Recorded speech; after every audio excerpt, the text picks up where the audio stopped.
what to do. I have no idea what to do, but I am happy to be back here. Ben and Woods, 97.3 The Fan. It's great to be back in studio. Feels so good, actually. Like, got my chair back, got my boys. I can see your faces. I can see your cues. It's just beautiful. It's beautiful. It's great. Oh, Paul, you give me the bird. There's my fantastic. Ben just flashed me. It's great to be back. I'm Woodsy. That's Paul Rindle, executive producer of the program. Good morning, Paul. Hey, how are you? Welcome back. Well, it's good to be back.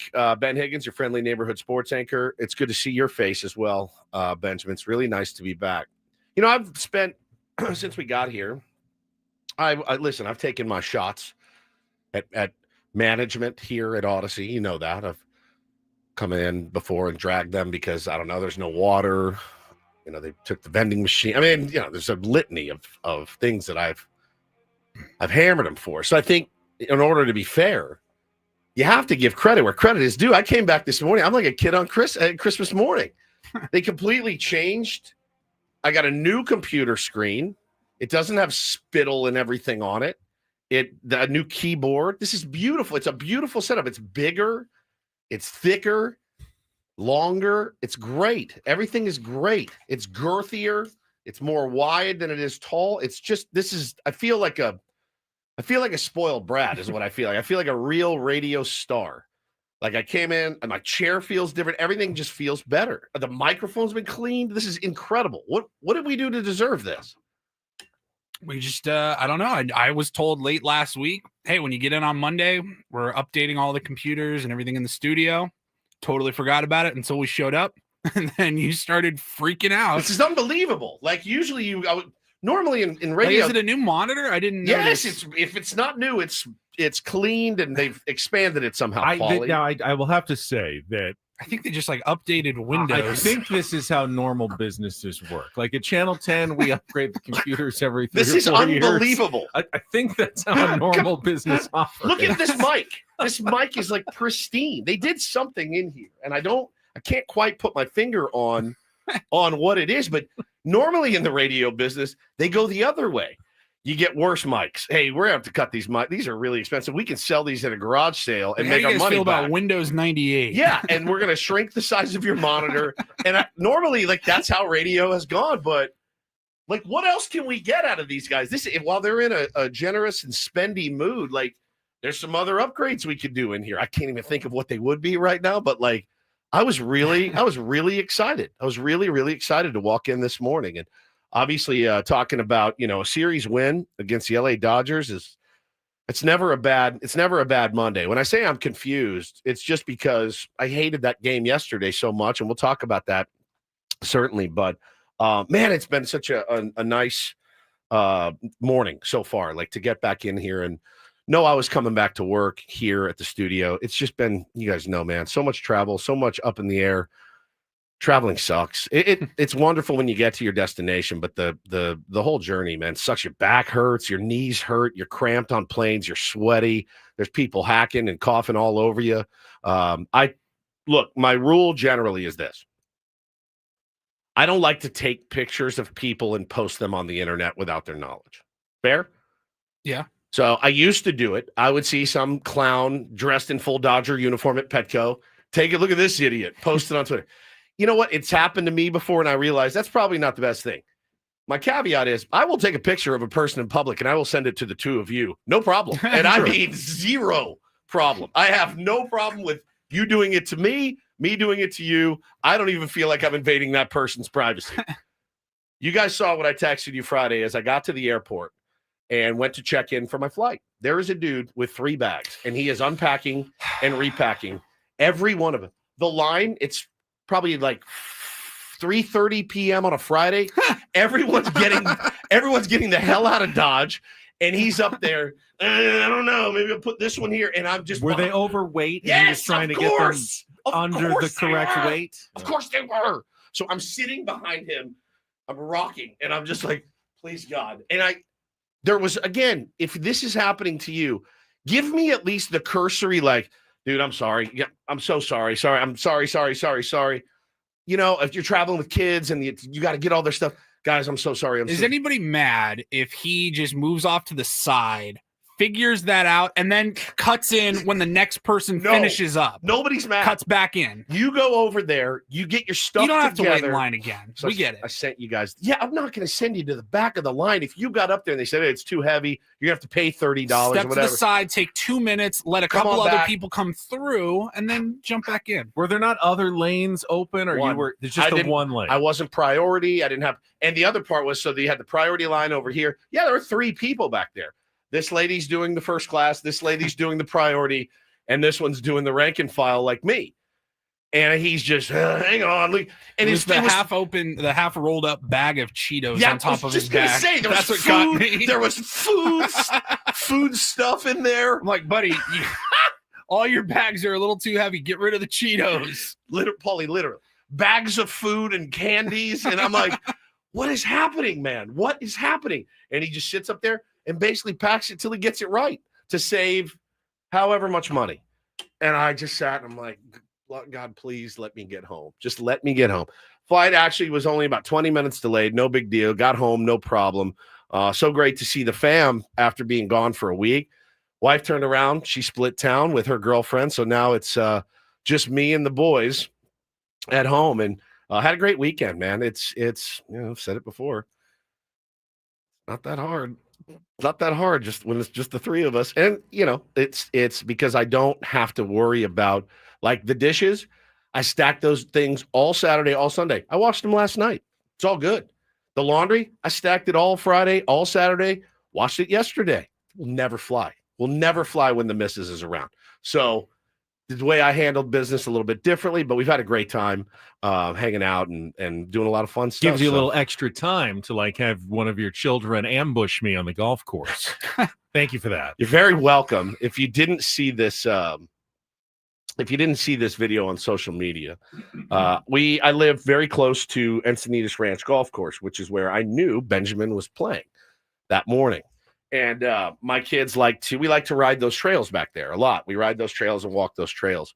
And I told the boys, like, they love Jackass. And one of their favorite Jackasses is when those dudes are hiding in the woods and the golfers go up to tee off and they do the air horn as soon as they start their swing. And the golfers, as golfers do, they lose their minds. They start teeing up balls, trying to hit them into the woods. So we tried to do the air horn. I don't have an air horn. So I thought, thank goodness. I thought, well, Ben hates Taylor. So I'm going to have Taylor ambush this dude when he's on the course. So I texted our pal Foster and I said, any idea, are you working? Any idea where Ben is? You probably scared somebody to death. I said, any idea where Ben is? He goes, I'm not working. He goes, and Foster, he's like, hang on, let me call the pro. Foster takes the project into his hands, calls the pro. The pro's watching your golf cart. He can track you. I get the text. Hey, Ben just teed off at 11. I don't know why I'm doing his voice to text like that, but that's how it sounds when he texts. Hey, Ben Siri adopts. Yeah, Siri adopts his accent. Hey, Ben just teed off on 11. So I'm like, all right, boys, let's go. We've got our bikes, got our scooters. Taylor wanted to wear his Spider-Man mask. So we go down to the course, and we weren't in an area where we could really hide. Could you see people on the path watching you? I could, but you know me, I'm so locked in on my golf. Right. We could have a parade of nude women. Yeah, right? exactly. Just going to go completely by. I am not going to be distracted from my golf game. And I said it, there could be a penthouse photo shoot with naked women walking by, and here would be Ben on the tee box. What do you think, Scotty? 7? Do you like it says 160? I don't know. I've been hitting my 7-iron a little better lately. Should I just go like a soft? Should I go a hard 8, maybe a soft 6? And that would be it. Nude women walking by. So we're standing outside the gate, and it's me, our buddy Cal, Bo's buddy Cal, Bo, and Taylor. And we're watching. I go, all right, there he is. You can see him. He's walking off the green. Okay, they're going to tee off on this hole here, hide behind this tree. And when my original plan was for him to steal your golf ball and run away like a crazy leprechaun. And then I go, I don't want to mess with this game. That would mess with your game. We could spot it where we thought, but I go, that'll kind of mess with this game. I've got, it's high stakes. I get $1 a hole riding on this thing. I hate to take a penalty because my ball disappeared on the green and we don't know why. A real Ryder Cup scenario for you guys out there. So I have Taylor, I lift him over the fence. He's in his little Spider-Man mask. He's in a Ben and Wood shirt. He runs out to the tree and he hides behind the tree. And all of a sudden, we go. And he runs up to Ben. Ah! Ben is, The Spider-Man mask is kind of scary, actually. Just like a banshee just running at him. Ben is driving the cart. And so, yeah, He's lucky he didn't get run over. I know. I've got to say. Oh, my goodness. It was fun for a laugh. Then I started to worry. I go, man, if this dude was locked in some big match, Paulie, did I just throw him off his game? And it turns out I did not. You did not. Actually, I did bogey that hole, but I'd already hit the shot that probably caused me to bogey. I was like, you're off the green, 45 feet away from the hole, and I couldn't get up and down. But after that, I went birdie on 14, birdie on 15, birdie on 16, and I lipped out for birdie on 17. I'd never birdied 4 holes in a row. Almost did it. So you actually may have locked me in. I got focused for the last few holes to win my match. Imagine his next match. Taylor's just caddying it for him now, just cleaning his clubs and stuff. He was so happy. He wanted to do that. He loves to prank people, and which is great for my wife and I. But he had so much fun hiding behind that tree with his little mask on. But it was a blast, man. We had a really good weekend and fun weekend, and it's good to be back. Watched a lot of baseball this weekend, certainly, and I want to talk about all of the goings on out at Petco Park. Why were you as hesitant as you were? I know they lost yesterday, but the Padres win a series. Yeah. That's my rule for a guttural yell. You can do you, as I said. Do you? I do me. Padres won a series. That's all they need to do in my mind. If they win every series, I think they win the division. I do too, and I just think that yesterday obviously was a winnable game. It really was. When you look at it, it was a winnable game, and you lost it. You didn't get the sweep that you kind of needed, right? Because I know you have the same record as the Dodgers right now, but they do have the tiebreaker on you. And wouldn't that be the ultimate the ultimate San Diego Padres? We finished there, dead even, and they got us by by lieu of the tiebreaker. So I think. Man, I think I was pretty excited about it Friday and Saturday, and I'm very excited about it. But yesterday, kind of dropping that game and kind of soiling ourselves there at the end didn't make me very happy. But hey, man, at the end of the day, you take a series sweep against the Dodgers every single time. And as Eric says, yeah, Dodger fans, I mean, like after getting beaten pretty good the first 2 games, you would have thought yesterday was like they were so happy. They had their pants off, twirling it around the whole thing. And it's like, man, this is crazy work for me. I would be in a hole if I were them. I really would. Like they were supposed to win 120 games this year. And for them to still be in this position is pretty nuts. I mean, it's pretty nuts. So now it comes down to 31 games.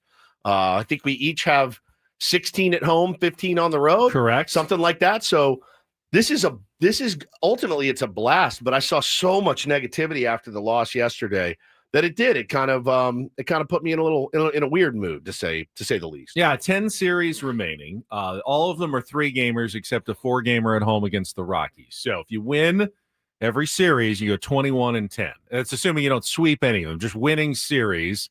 I take my chances with that the rest of the way. Too. I mean, the Dodgers could go 21-10 as well, and as you said, you lose out on the tiebreaker, but that would get the Padres to 95 wins.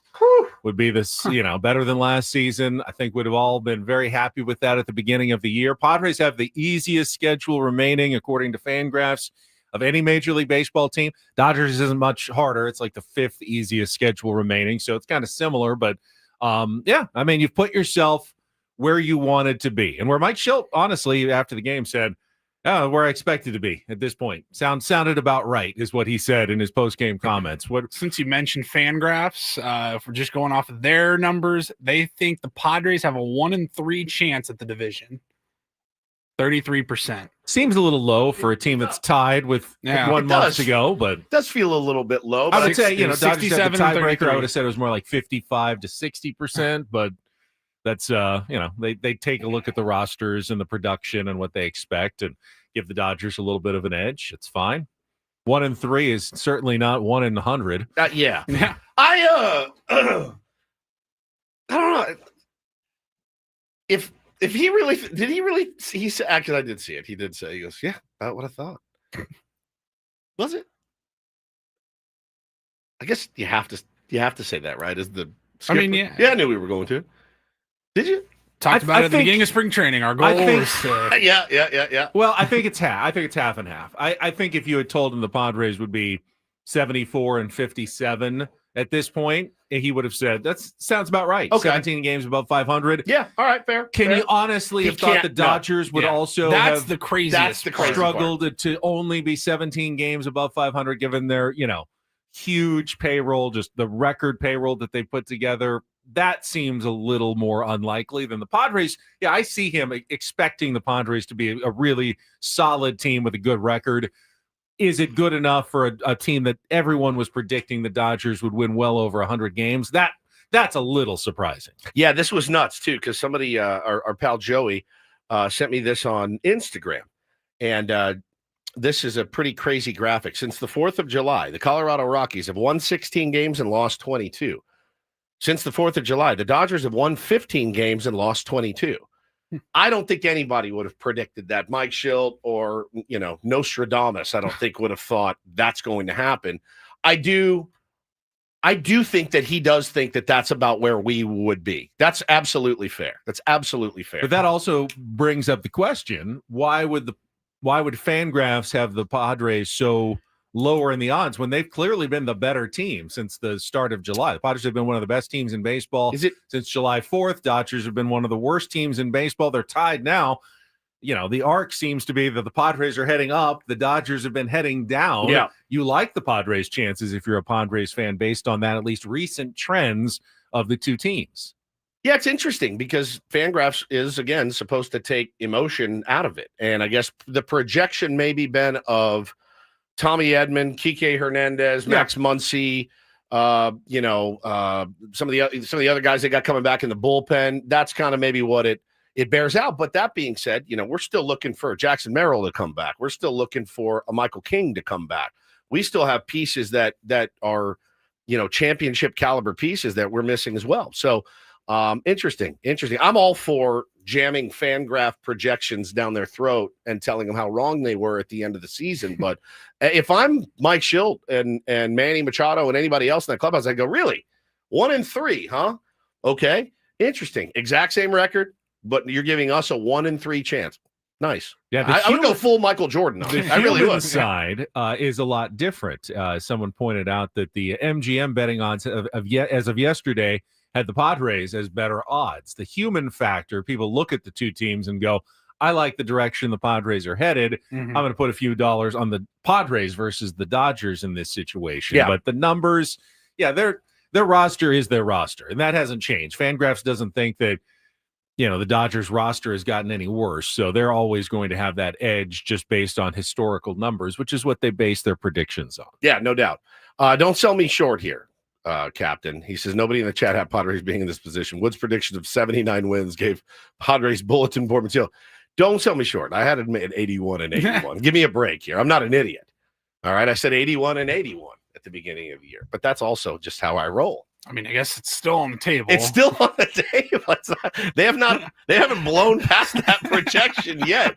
So let's settle down. On that. But no, I think, there is a certain level of coping that goes on after you win the first two games of the series in your house, and then you get kind of embarrassed in the later innings by a team like the Dodgers, and then it just ends up spiraling out of control when Dalton Rushing hits a 3-run homer off. You're like, it was just 2-1. Like, what just happened here? So it got away from them quick yesterday.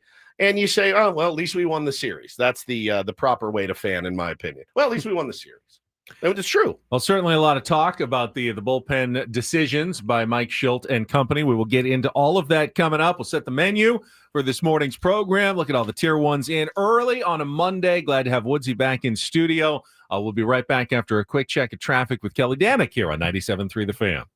From the 855 Get Ross Traffic Center, protecting San Diego after accidents or injury, here's Kelly Danick.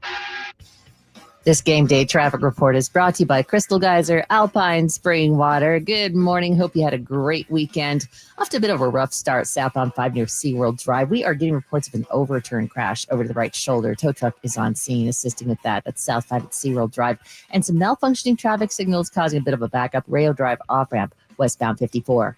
What makes Crystal Geyser Alpine Spring Water different? They always bottle their Alpine Spring Water less than 1.5 miles from the spring source. And all of their bottles are made with 50% recycled plastic from their own recycling plants. Crystal Geyser, bottled at the spring source. I'm Kelly Danek with Ben and Woods, San Diego's #1 sports station, 97.3 The Fan. Yes, we will go over yesterday's loss in our Padres crap up, but I want to make sure we give plenty of time to the other two games of this series as well. 100%. Stress case on Friday night with the 2-1 win. Not quite as stressful on Saturday as the Padres took care of business with a 5-1 win over the Dodgers. But we'll go over the whole weekend series the Padres had to have, and you can kind of argue on Sunday a game the Dodgers kind of had to have, and leaves them, well, where we kind of all started this mess, all even with 31 games to go. We will wrap it up, go through all the highlights coming up in our next segment, really over the next 45 minutes or so. We will definitely be focused in on Padres baseball, and of course, later in the show, we'll have our regular Monday guest, Craig Elston from Padres Hot Tub. Also can talk about SDFC clinching a playoff spot, the first team in MLS to punch their ticket to the Audi MLS Cup playoffs. Coming up later this fall with 6 matches remaining. They are in. The question now, can they hold on to the #1 seed in the Western Conference? They actually did not score in their game on Saturday night against Portland. But they scored a bunch. Yeah, they none of them just counted. Taking them all off the board thanks to the old VAR. They scored all night. They scored all night. They scored a ton of goals. None of them. Imagine scoring runs and the guy's like, "Nah, never mind. No, it didn't happen." It's 3-0. You should have won that game going away 3-0. Yeah, no, the runner at second was leading off. He was leading off too far. He's out. We're nullifying that It'd rule. be like, that run on it's VAR. like tagging up. They're like, leaving early. Like, no. Imagine every run got called back. Yeah, 100%. It was crazy. So Craig will join us at 7:35. Dennis Lynn, our Lynn Signer from The Athletic, at 8:35 this morning as we'll go through some of the other injury-related news for the Padres. The comeback, Michael King had a simulated game yesterday. Jackson Merrill placed on the injured list. We can talk about all of that as well. Plus our regular features like Don't Do This, Take on Woods at 8:20. I actually had a dream last night. Work dream. Which I don't have a ton of work dreams, but it was like a Tuesday, and all of a sudden I started doing real or fake instead of Take on Woods. Oh my God. But I didn't have a real or fake category, wow. so I was making it up as we went. You were making Like it a up. real or fake. It was something like Australian cities or something, and Paulie was like looking at me like, I don't know. Why didn't you send it to me? Why aren't we doing Take on Woods? So This is a Tuesday. You're saying like a city, and Paulie's looking at you like, I don't know. I've never I've never heard of this. please give either me way. a cue. So you don't. Paulie doesn't know whether to hit the D or the. This is literally what my work nightmares sound like. I'm not gonna lie. That's a pretty terrifying dream. It really is. I mean, that's a pretty terrifying dream. We had a caller on the line. He was confused too. Real. I don't know. And you're like, I don't know. I've heard of Sydney and Melbourne. Melbourne. Don't know why it's going with Australian cities. I like no it. idea. I like it. I like it a lot. But this will be a Take on Woods day on a Monday. We'll play coming up at 8:20 this morning. Paulie's got his Rindle Report as well in our final hour as we head toward 10 o'clock. But when we come back, we'll get Jesse's highlights from yesterday's game. We'll go through the decisions. It was a close one. Could have gone either way. After the 7th inning, it was all Dodgers. That is coming up next with Ben and Woods on a Monday on San Diego's #1 sports station, 97.3 The Fan.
Hey players, things are about to get real here in San Diego.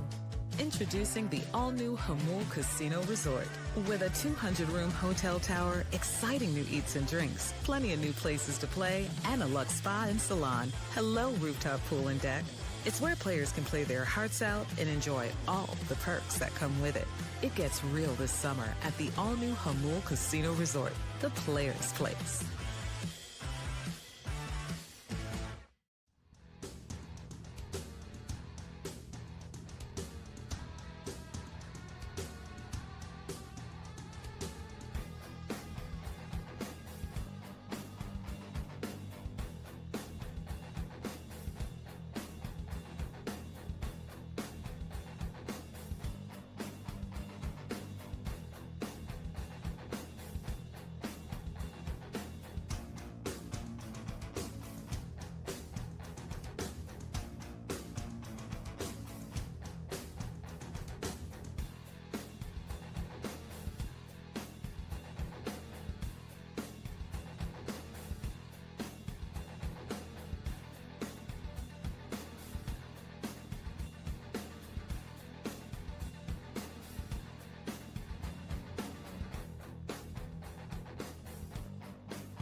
Before we get into the highlights, interesting, the decision to place Jackson Merrill on the injured list, which happened on Saturday, I believe. Yes, sir. Retroactive 3 days.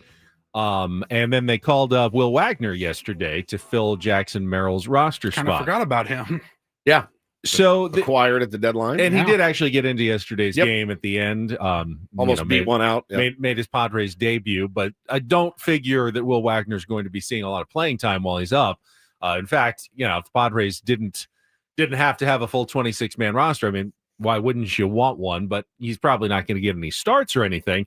But the rationale that was given was more to take the pressure off Jackson Merrill trying to rush himself back rather than needing someone to fill that roster spot while Jackson is letting his ankle heal.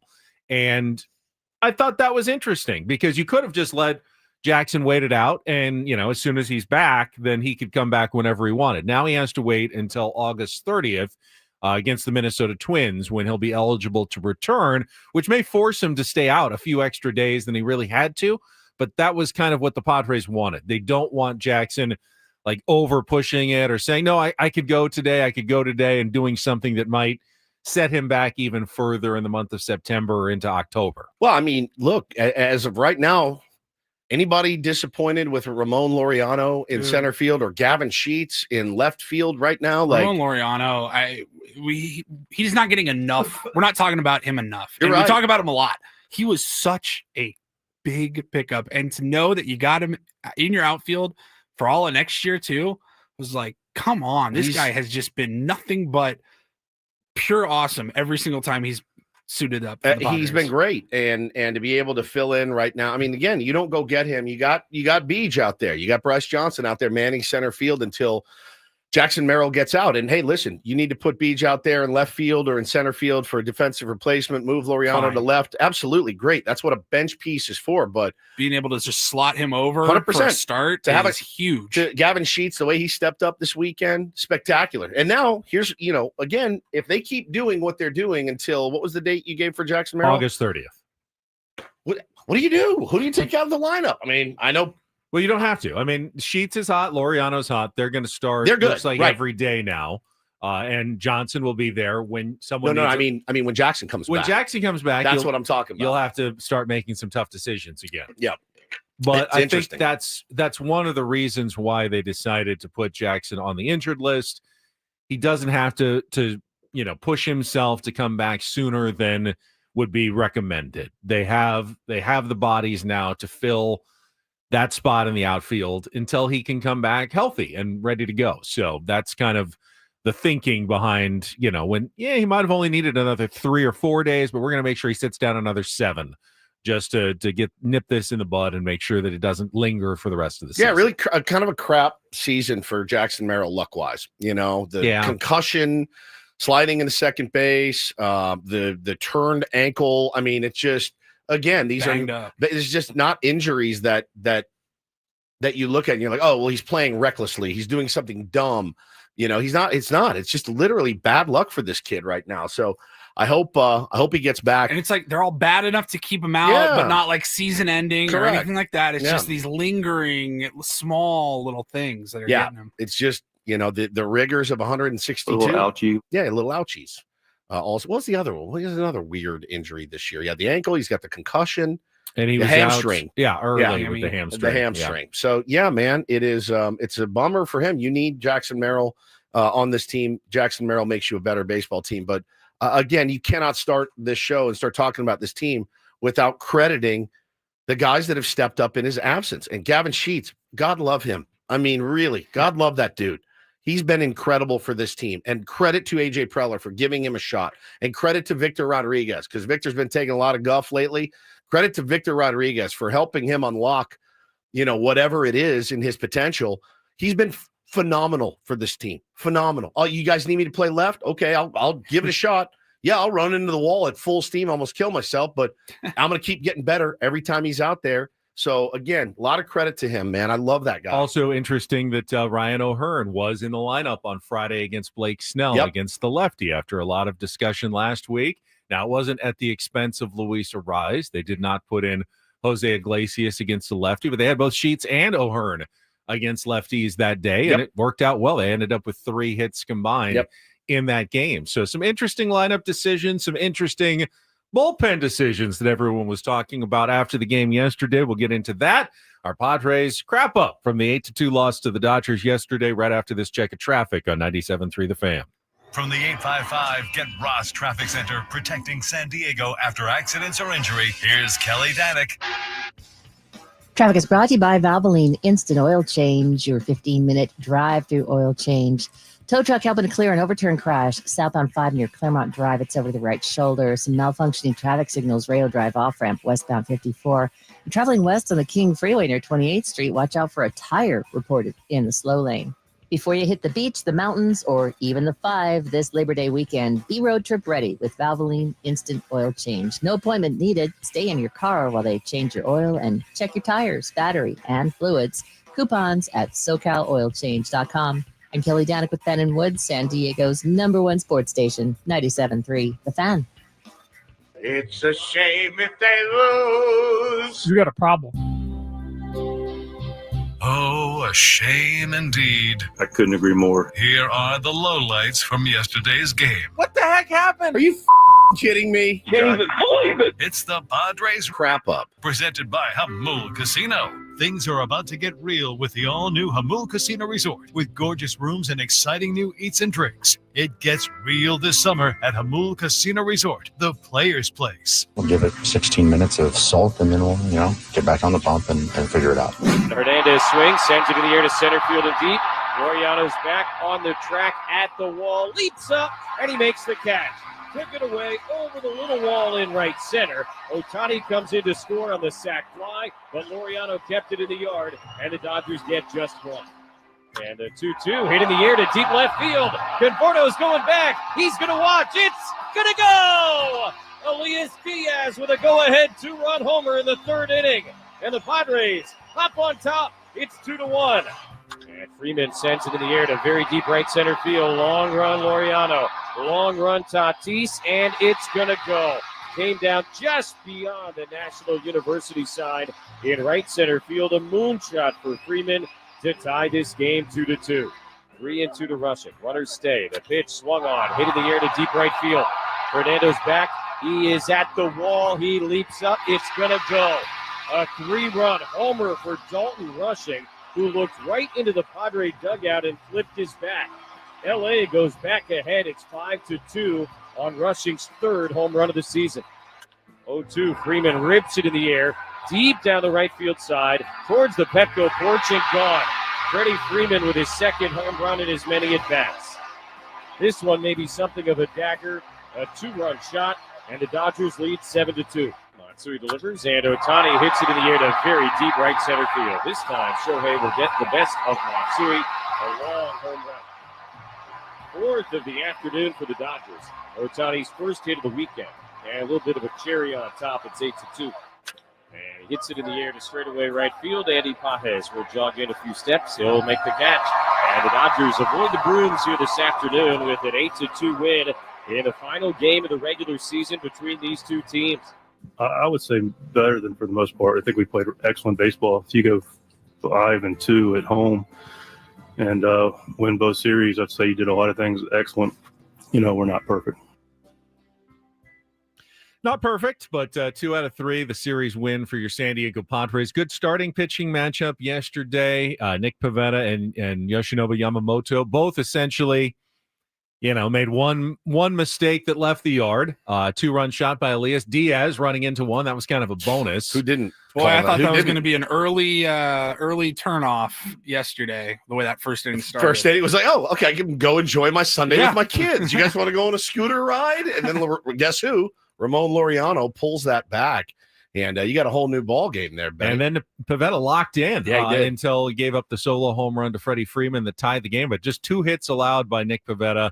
Struck out 7 in 6 innings. Yamamoto also went 6 innings. He's been, after they roughed him up in Korea, I think in the first 2 meetings against him, he's been really good against the Padres since then. Obviously, in the playoffs, had the start in Game 5 of the division series last year where he was good, and he's been good outside of that as well. Both guys sub-3 ERA. It was the pitching matchup we kind of expected, and then it was turned over to the bullpens where you're thinking the Padres at least have a slight advantage over the Los Angeles Dodgers as they go to the 7th inning. Now, you had 2 of your horsemen, or whatever we're calling them now, your fingers of your fist, completely rested that had not pitched on Saturday, and that was Mason Miller and Robert Suarez, who I would imagine were lined up for hopefully the 8th and the 9th inning if the Padres could have taken a lead in the 7th to lock down a win. So that left Mike Schilt with the decision as to who to go to in the 7th inning. Adrian Morejon had pitched an inning and a third on Saturday. Probably could have gone if you needed him at some point. In fact, he was warming up in the bullpen yesterday if they needed him. Or you could have gone with a very rested David Morgan, the rookie, put him in a very high leverage, very big situation against a Los Angeles Dodgers team. Instead, though, he went with Jeremiah Estrada, who has been, and I want to make sure this is very clear, has been one of the best relievers in baseball this season against every team other than the Dodgers. Against 29 other teams. In fact, I looked up the numbers. 28. His ERA against everybody other than the Dodgers is 1.36. That would make him of qualified relievers behind only Aroldis Chapman. He has been that nasty this year. Jeremiah Estrada hasn't just been good. He's been phenomenal. One of the best relievers in baseball, except when the word Dodgers is across, or Los Angeles is across the front of the jersey. In fact, he gave up 2 of his other runs against the Angels. Yeah, outside of the 2 LA teams, if it doesn't say Los Angeles on the jersey, he has a 1 ERA. He's better than Aroldis Chapman. He's better than every other reliever in baseball, as long as the words Los Angeles do not appear anywhere on the other team's jersey. But when they do, he's been terrible. What do those numbers look like? 13 and 16 ERA over this season for those 2 teams. Just has not fared well. A lot of it was Teoscar Hernandez got him a couple of times. Then he got him on Friday, of course, and then gave up the home run to Alex Freeland in that game because he had Los Angeles on his chest. But Mike Shildt went with Jeremiah Estrada again, gave up a ground ball single, gave up a very tough walk on a pitch that did light up on the zone on battling at bat, which made it first and second. Got the first out on a fly ball after getting ahead 0-2 of Rojas, I believe. So he's through 3 batters. You can take him out. You've got the backup catcher, Dalton Rushing, the left-hander coming to the plate. You could have gone to Adrian Morejon. As Mike Shildt said, and Dave Roberts confirmed, had he done that, Will Smith would have come in, a much better hitter, pinch hitting against Morejon in that situation. So Mike Shildt decided, let's leave Jeremiah Estrada, who's been phenomenal this season against, again, everyone but the Dodgers, to face Dalton Rushing, who has never faced Jeremiah Estrada in his life. First at bat ever seeing that guy. Usually the advantage in that situation goes to the elite reliever over the hitter who's facing him for the first time. Count runs full. And of course, the full count slider kind of hangs in the zone, and Dalton Rushing hits the 3-run home run that pretty much makes it a sealed deal for the Dodgers. Yeah, again, he's hitting 188. He had 2 homers before then. You have to get that. That's a guy you have to get out. And frankly, but were you okay with the decision to leave Estrada as opposed to bringing in Morejon to face Will Smith? With the hindsight machine fully activated, no, terrible move. Awful. Why didn't you go to Morejon there? Even if they do go to Will Smith, he's 0 for his last 20 against you. I saw all of the arguments against. It's easy for us to say, but no, I think whatever it is, Ben, with Estrada and the Dodgers, it's not a one-time thing. It's not, he had 1 bad outing against him. 6 innings. It's still a small 6 outings. It's a small sample size, but it's not a 0. It's not a nothing. Correct. It's not a nothing. So again, Adrian Morejon, one of the best in the business. I trust him to get Will Smith out. I do. And I trust Adrian Morejon to get anybody out. I no question. That one's easier for me to tip my cap to Will Smith. Sure, if he gets me, because I feel like I made the right move there because I got Shohei coming up as well, who's a lefty. I feel like I'm all right there. I don't know what the reasoning was, other than I don't run the team, but David Morgan could have started that inning. The nibbling to Michael, you cannot walk. Didn't he walk Conforto? Yeah, you cannot walk Michael Conforto. You can't. If he gets you, he gets you. But this 3-2, 3-2, 3-2 to the first 3 batters you face, at that point, man, and I know he missed the umpire missed the strikeout call on that, but still, you got to make better pitches. You do. I don't know. It did feel, and I say it about Dave Roberts all the time, it did feel like a little bit of a moment chase for Mike Shildt, right? Let's build this cat's confidence. Let him know he can get these guys out. And I think, there were better options down there. You flush it, you move on. Is David Morgan a better option? Yeah. Then again, remember, Estrada's been. Do you believe there's something psychologically faulty about Jeremiah Estrada against the Dodgers? Because otherwise, I think Estrada's a better pitcher than Morgan. He's more established. He's done it for longer. I do think this is that when they see Jeremiah Estrada warming, based on recent success, they start licking their chops a little bit. The whole squad, they go, we got this guy. We see him well for whatever reason, and he's not been effective against us. So it kind of lets you back in the game. Yeah, I think psychologically it's more a benefit to the Dodgers than it is a detriment Correct. to Estrada. Correct. And if you go with David Morgan there, okay, let's play it again. So let's say he goes to David Morgan. Same result happens. Are we in here this morning going, why wouldn't you go to Jeremiah Estrada? The answer is no. No, because based on And past if you do, then Schilt goes, well, look at his numbers, right? So I really think maybe in that spot, Morgan hadn't pitched in a couple days. He's fresh. They haven't seen him. Like that's not super it is easy. True. You had an easy excuse to say, well, Jeremiah pitched the day before and Morgan was fresh. Yeah. So I went with Morgan in that situation. Doesn't mean I won't go with Jeremiah in the future, but you could have gone with David Morgan. After the game, Mike Schilt was asked about it by San Diego Union Tribune Padres beat writer Kevin Acee, and the exchange got somewhat tense. I'm shocked. In the post-game news conference, here's what it sounded like after the game, asking about Jeremiah Estrada there in the seventh. Jeremiah has obviously been incredible this year. Struggled a bit against the Dodgers. Wondering if there was any thought to not using him in that lane there, or why you did. Was he eating? I'll start with the first part. Jeremiah's been outstanding all day. He was in a lane that, quite frankly, he's been great for us. People can run from people. I personally don't. It's easy to. I don't know what that question led to, but all I can tell you is it was a lane that he has had success with that lane, starting at Padres. We felt good about all of it. He gave up a ground ball single. The walk to Conforto obviously was important. Got Rojas. Didn't go to Morihone because that brings in Will Smith. The idea that you have a pitcher who has given up, last night gave up a homer. Dodgers seem to be giving him some trouble. Doesn't matter. That the lane is what I'm not saying matters. it doesn't matter. All I'm telling you is, do you want me to answer the question or you want Sorry, I meant that it was a question. Like that doesn't matter. I was trying to get to the bottom of. It's simply about you trust Jeremiah in that lane. I just explained the answer and you just repeated the question again. I'm not sure what to say. I trusted him in the lane. Okay. I don't know what to tell you, man. I don't know what you keep wanting me to explain to you. I mean, he's had success against Padres. Conforto don't have any numbers on him. It's a different lane than other guys he's faced. He's been outstanding, as good as almost anybody in the league. He gave up a ground ball single, a walk to Conforto. He got Rojas. We preferred to have him in on rushing versus Morihone on Smith potentially. And he hit a homer. I don't know, if we're going to explore every time an inning doesn't work out, man, that's going to be tough because we're not perfect. He's not perfect, so I don't know what more to explain. Mama, see that. Boy. Next time I interview Schilt, you ready? Here's the. All right. Yep.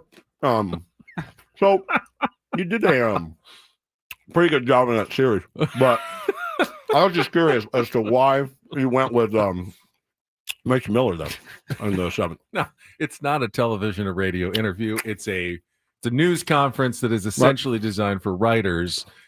He doesn't have to sound necessarily good during that interview. I like that you think that. But you also might want to know it is usually televised, after every game. No, I figure why not? Just give it a shot. I think it'd be funny if Schilt started eating during his answers. If there was any thought to not using him in that lane there, or why you did. Yeah, I agree. Sometimes, Ace man, you just go for it. You just go for it. Didn't work out. Hey, we'll get him tomorrow. Right? I thought it was fantastic. It's not. I will disagree with Mike Schilt. I don't think it's a bad question. It's certainly a legitimate question to ask him about using. That's a fair question. I also think that Mike Schilt standing by Jeremiah Estrada and knowing that he's going to keep using him and probably will have to use him at some point against the Dodgers if they meet in the playoffs is a real thing. And he's going to keep trusting that guy. And I wouldn't expect anything to change going forward. I mean, he has been, as we said, one of the best relievers, if not the best reliever in baseball against every other team than the Dodgers. Do you believe that those uniforms make a difference against Jeremiah Estrada, or has it just been kind of a bad luck and a cloud hangs over his head when he's facing it? It could change at any moment. I don't know. That was about as testy as it gets. Unnecessarily so. It was not a dumb question. Sorry. It was not. It wasn't a dumb question. I didn't think so at all. It's a bummer. Oh, well. All right, On to Seattle. Padres lose that one. Won the previous two. We'll go back to the positives from the weekend. Coming up next year with Bennett Woods on 97.3 The Fan.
How about pitching? The Padres got on Friday and Saturday night, Woods, from Yu Darvish and Nestor Cortez.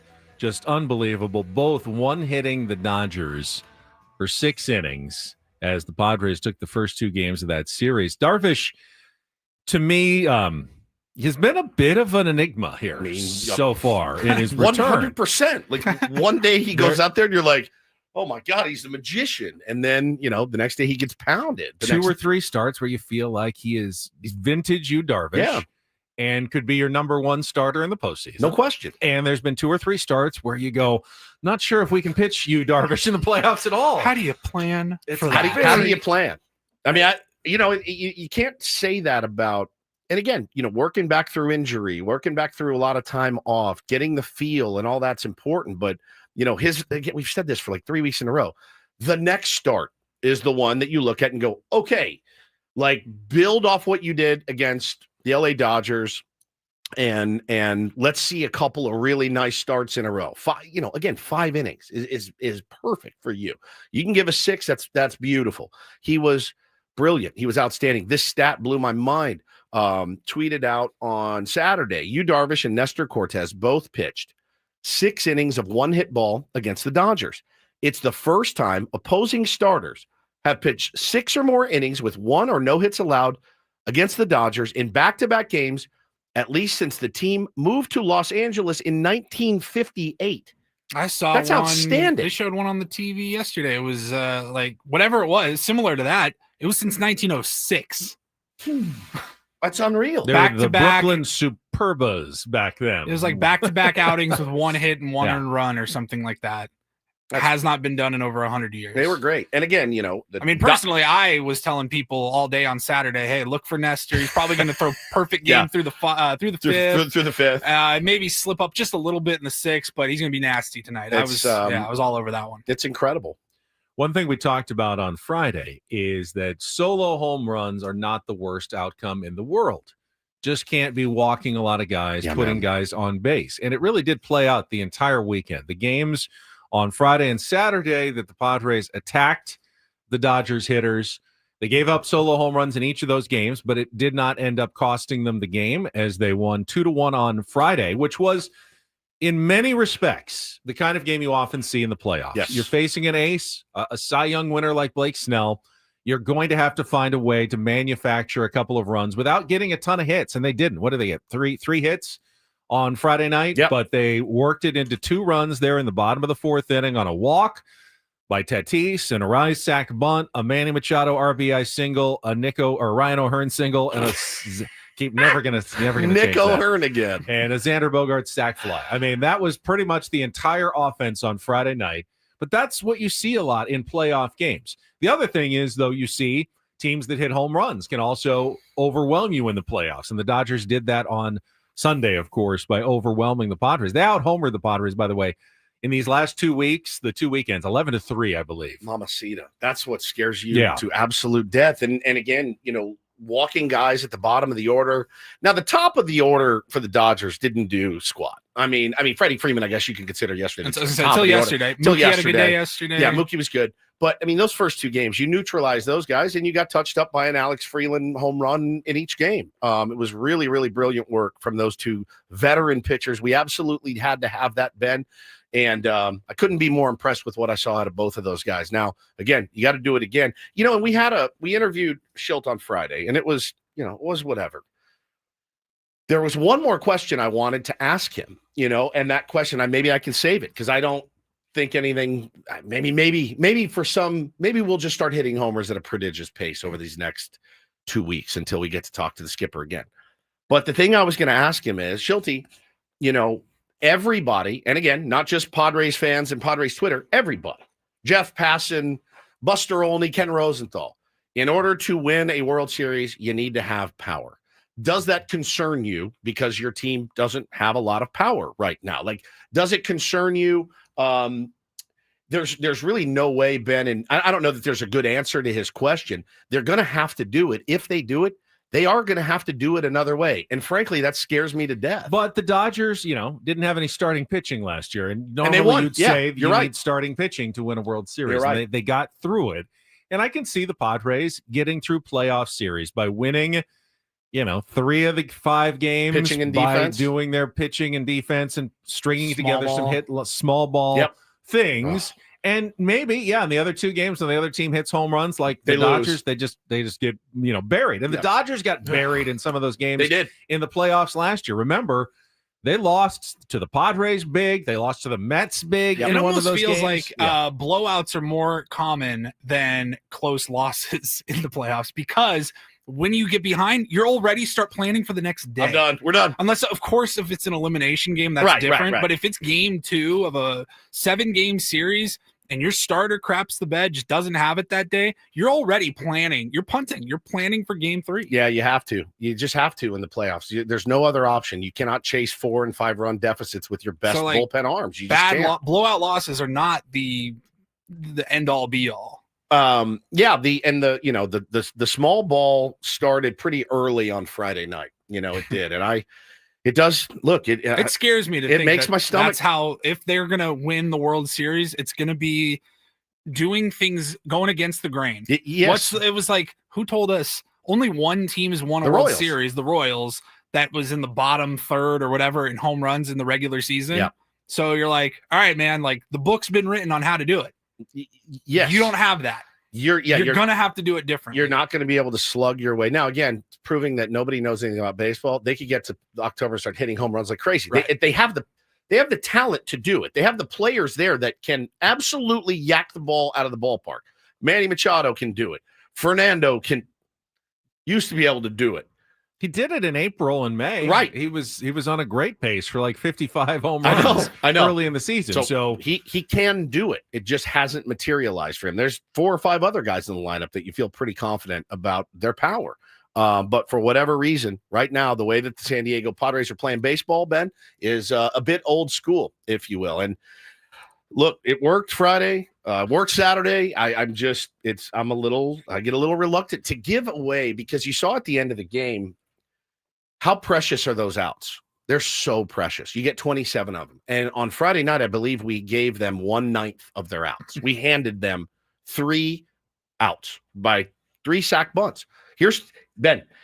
Now it's an 8-inning game. Now you only need 24 outs because we're going to hand you 3. That makes me nervous. They're so precious. They're so hard to come by. it's a much more high wire act. You're It walking a very much tightrope, is. and one thing goes wrong, you fall off, you lose. Now, it almost happened on Friday night. You had Mason Miller walk 2 guys. Told you that's what you can't do. Got out of it thanks to that double play with the nice pick that he made on the 3-6-1 double play that man. needed a replay challenge to What a play. to get it. Well, a terrific play, obviously. And then Suarez gave up a couple of hits, had to strike out Teoscar Hernandez with runners at the corners to end that game. But you successfully walked the tightrope in that game.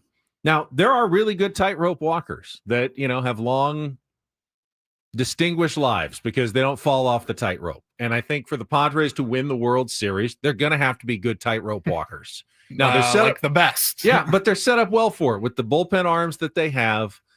They're set up well to walk a 1-run, 2-run tightrope in a lot of, important October games. But now if they fall off that tightrope once or twice, it could be a very quick exit for the Padres in the playoffs. Yeah, but for sure. That looks like how it's at least what we're heading toward in October. Some tightrope games where you're going to have to dodge a bullet here or there to make sure you get to the finish line, or other teams might be able to overwhelm you in the postseason. Yeah, I mean, it's we are not hitting home runs at a prodigious pace at all. We are still 29th in the league. 11, is that right? 13. What's 124 minus 111? Is 13. 13. I was right. Behind the Nationals. We're still 13 bombs behind the Washington Nationals. Every team here near the bottom, other than maybe the Reds, they're pretty much out of it. So yeah, you're gonna, even the Milwaukee Brewers, who everyone says, oh, they're like the Padres. Well, they're the 19th best team. That So would be great. If it Padres would could be somewhere in fantastic. the top 20, that would be fantastic. You need to start hitting home runs. You need every other team to stop hitting home runs at the bottom if you want to advance there. But again, they're going to have to find another way to do it. I think the quicker we all resign ourselves to that fact, the better and easier our lives will be. If they win a World Series this year, it's going to be bucking convention. But it is hard to predict anything. It Because is. when we started these 6 games, we said the Dodgers clearly have the starting pitching advantage. And last week it did play out, although I did some math. In the 6 games the Padres and Dodgers met over the last 10 days, Padres starting pitchers allowed just 9 hits in those 6 games. It's pretty amazing. Now, a couple of them obviously bombs. last weekend were home runs that proved very critical, but they weren't getting knocked around the park. But the Dodgers lineup was not having a lot of overall success against Padres pitching. And that's got to be a concern if you're the Dodgers, knowing there's a good chance we're going to have to go through this team in the playoffs at some point. And Dave Roberts was talking about it on Saturday after the game. Like, we need to find ways to put together some rallies and play some small ball ourselves. If we just wait around for these home runs, we're not going to win a lot of these games. Now, I'm of course, surprised the next day they end up, getting the home bunch runs of home that runs. they had been missing. But he was actually going the other direction, saying, we need to play a little more like the Padres and put together long, good at-bats and get some walks and string together some hits and not swing for the fences all the time. So all it takes is 1 or 2 losses, and all of a sudden the other team is the one that is now in kind of panic mode about what they're doing wrong. Yeah, I agree, man. I think you take what the game gives you, certainly, but they're in the 3rd inning handing away outs on Friday night. Hey, look, it worked at the end of the day. Mike Schilt and everybody else can point their finger and laugh at me for even being nervous about it, but not like we weren't chewing our fingernails to death. Chewing our fingernails to death in that game. And Robert Suarez certainly made it interesting, but tip your hat to him for getting the job done on Friday night. It was a huge win. That was about as nervous as I've been all season. That was the one that kind of wrecked me, a little bit. And kind of tough to go to sleep after it. The whole thing was just like, man, that was, standing up 2 inches from the TV, just going, please God. But when it please was God. over, didn't Oh, it it was feel over. so good So good. to have it done? So good. And then you knew you had to do it 2 more times. That reality set in. But it was great 2 wins. And yesterday, man, again, I think it was a winnable game. It definitely was a winnable game. Things went haywire when Jeremiah Estrada came in. But I don't know the logic behind it. Mike didn't really want to explain the logic behind it other than he's been good in that lane. No, I think I get the logic behind it. He trusts Jeremiah Estrada. Fair. And he doesn't think that He doesn't want to say he liked the batters that he was facing. He was happy with the batters he was facing. Yeah. It wasn't the top of the order. It wasn't Mookie. Yeah. It wasn't Teoscar. It was the bottom of the order. He felt happy about that. Now, will he reevaluate going forward now that it's happened one more time? I would think that even if he won't admit it publicly, he's going to be a little more hesitant if the Padres and Dodgers meet in the playoffs to go straight to Jeremiah Estrada in that tie game. If he has other rested options, you'd be foolish not to at least reevaluate at that point. Yeah. But in that moment, he looked at Pages, Conforto, Rojas, and Rushing and said, yeah, if he faces those 4 batters, I think I like him in that situation. I'm not sure what we've got. David Morgan's a rookie, has not pitched. He's pitched in some big moments, but not in anything like Padres-Dodgers tie game. That's fine. Final game of the season series, and he felt more comfortable with a guy who has had more experience and pitched in more bigger games, pitched in the playoffs. But less success against that particular team. But it's not crazy to say, I don't care what the team is. I look at the batters. Is it crazy to say this, though? If you get to October and you run up against this team again, I don't want to see Jeremiah. Now that the entire lineup has essentially had success against him, I think you reevaluate it. Okay. If he had brought him in against Betts, Smith, Hernandez, I go, oh man, they've had a track record against Jeremiah. You can say if you want whether or not you want Estrada in there, but I think he'll definitely be in there. Oh, I don't know. I mean, like the old Lou Brown. It's like the Lou Lou Brown bit of like, I got a hunch it's going to work out this time against Clue Haywood. What have you seen out of the way Mike Schilt manages to make you think he's going to make that change? Well, and again, playoffs are a different animal. Playoffs are a completely different animal. Like, you want to talk about, and we'll see. We'll actually see. But I think when it comes to pitching in the playoffs, maybe not the lineup, because he didn't jigger his lineup really much in the playoffs last year, if I'm not mistaken. No, and things weren't screamed about it that entire week in the NLDS, and so, it didn't happen. But I think in pitching, it's, hey man, it's weird. It's like no hurt feelings. Like, we're gonna go to the guy that we think is best suited to get outs here, and I can't imagine throwing him out there in a huge spot, but maybe he will. Maybe he'll be successful. I'll tell you one thing. I don't know what to tell you, man. I don't know what you keep wanting me to explain to you. Mike Schultz has been a very good manager for the San Diego Padres. And they play Not hard. just good, They play very good. hard for him. They do. He has a philosophy of sticking behind his players that has served him very well. But I will also say this, and I know you agree with me. Mike Schultz wants to also be personally successful. Correct. As manager of the San Diego Padres. He wants to stick it to the Cardinals for letting him go. Stick it to He us. wants to win a World Series. AC. He wants to be successful. Yeah. And when push comes to shove, and it's the playoffs, and it's a 2-1 game, and he has the choice between relievers, and they're facing the Dodgers, and it's kind of the 4, 5, 6 hitters, and he can go with Estrada or he can go with Miller. He's not going to spite everybody and say, hey, you know what? I'm going to go with Estrada just to piss you off. He's going to go, I'm going to go. I want to win this. I want to be successful. And I don't know if it's true or not, but I've seen it enough. He's going to make the decision that gives him the best chance to win the game in the playoffs. And again, man, I get it. As Padres fans, we are massively spoiled with this bullpen and what they've given us this year. I mean, when you look around other teams, they've run through multiple closers, multiple setup men. I mean, and they have been, our guys have been pretty much nails outside of a couple of blips that every bullpen has. They have been outstanding and super reliable. Let's talk about the moment quickly on Saturday night when the Padres were up 3-1 or 3-0, and Nestor Cortez was nearing the end, and they had, who was it? They had Morejon ready for Shohei Ohtani, and Nestor Cortez waved off Mike Schultz. He gave him the no. I'm facing this last batter, and Mike Schultz said, okay. Yeah, I loved it. Back down in the dugout. I love it. He was on the top step. Let him get Ohtani out. You don't think that's going to pay dividends going forward for Mike Schultz? He took a chance there, though. I mean, they couldn't have tied the game, but they could have made it a 3-2 game. But he took a chance there on his guy, and I think it paid off. He took a chance on Jeremiah Estrada. That could have paid off big. If Jeremiah Estrada blows him away in that inning and they go on and win the game, could have paid off big going forward psychologically for Jeremiah Estrada. It didn't work out. I think he's going to reevaluate and perhaps make a different choice going forward. But he won't say that to us now. No. And he shouldn't. He couldn't say, now I can't trust Jeremiah Estrada against the Dodgers. He'll never say that. No, nor should he God, say that. no. You don't want him. He'll just that. back him. You don't want him to say that. But I think he learned something yesterday, and it will affect his decisions going forward in a similar situation. Agree. All right, let's take a timeout. We'll come back. Don't Do This is coming up next. We have one of the craziest post-game interviews I think that has ever happened in Major League Baseball. We'll get to that coming up. Plus, college football family members. Well, and college football back with a vengeance in the parking lot. Week 0 already with some craziness. Oh, God. Don't tell me these games don't matter. Coming up next with Ben Woods on 97.3 The Fan.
Hey players, things are about to get real here in San Diego.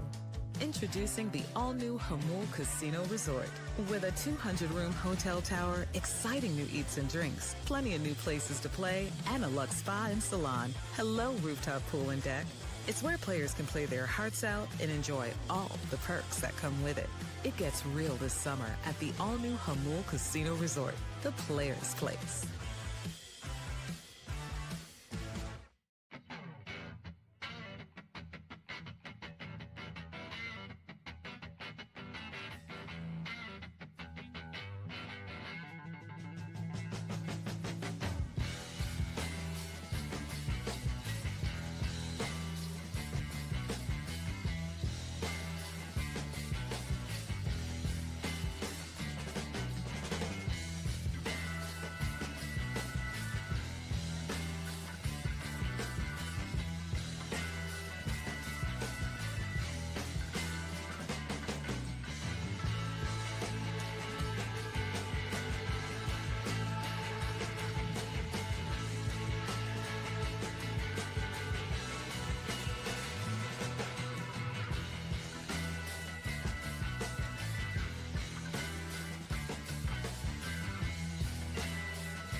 Hey players, things are about to get real here in San Diego.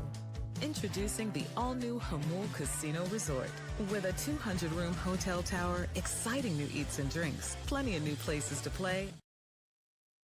Don't Do This is brought to you by Trust and Will. Don't. Leave your entire estate, house, kids, and life savings up to chance if and when you die. Do. Set up a Trust or Will online at trustandwill.com. This is a lot more affordable than you think. Visit trustandwill.com for more info. We're going to go at a little rapid pace here because we got Craig Elston joining us at the bottom of the hour.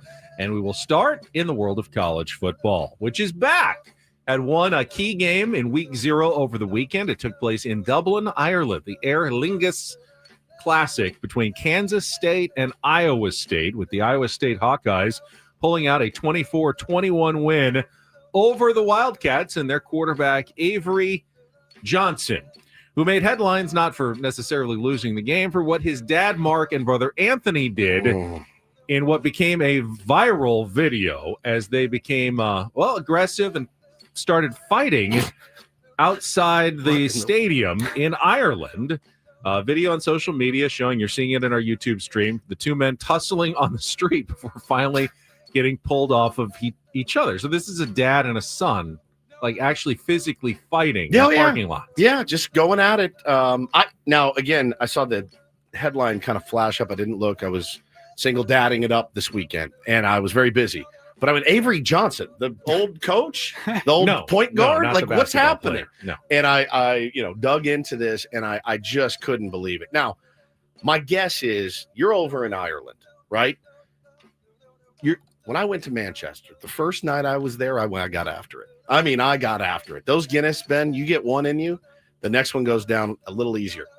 The 12th goes down way easier than the first. The 17th goes down way easier than the 12th.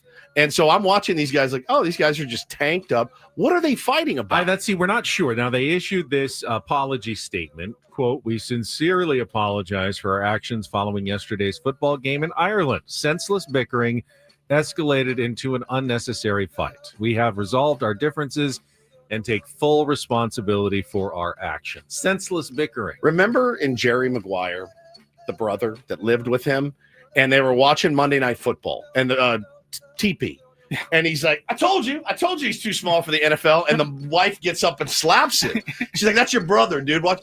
Who was talking crap? Was it the brother like, I told you he was going to be terrible today? And the dad's like, watch your mouth, and gives him a smack. Like I would totally get mad at Bo if Taylor was playing a game and Bo was ripping on Taylor after the game. I'd be like, bro, you support your brother, win or lose. And then you guys beat the hell out of each other in the parking lot. Who am I more likely to fist fight out of my children, Bo or Taylor? I think the answer is clearly Bo. Clearly. Taylor's more likely to actually punch me in the face, but I think Bo and I are more likely to actually fight.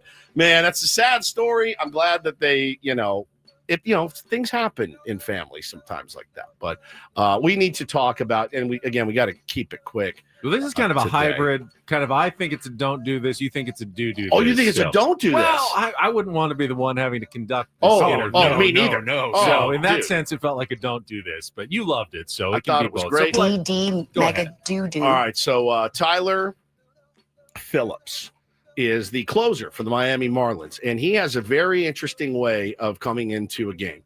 They black out the lights. He walks. He 1, 2, 3 steps out of the gate, and he 1, 2, 3 slaps himself in the face. Slaps himself in the face, like really hard. Then he runs out. The lights go out in front of 17 people, and he goes out to close a game for the Miami Marlins. And after the game, I don't know who this guy is, but I'll tell you this. He was ready for this. He was prepared. Listen to this post-game interview. I thought it was genius. All right, Jack, thank you very much. Tyler, you threw 32 pitches yesterday. When did you know you were going in tonight? When they called down. And you were ready to go? Yeah, I'm ready. They called down. I'm pissed off. I'm ready to go. Why do you get so pissed off? I don't like hitters. How did you get through that 9th? Throw the ball over the plate. How long does it take you to cool down after a win? I never cool down. And the slapping, what was the level of slapping when you came on? Pretty hard. My face is hot. Yeah. How important was it for your team to get this win today? It's big. I mean, every win's big. It doesn't matter what the record is. Every win's big. That's what we're here for. It's to try to win the game. What has this organization helped you unlock for your career this year? I think just be yourself. Go out there. Do what's you. Whatever's going to make you successful, that's what you do. And this team, I see it. We're a lot of young guys, and when you play for each other, have some fun with it, that's what you got to do.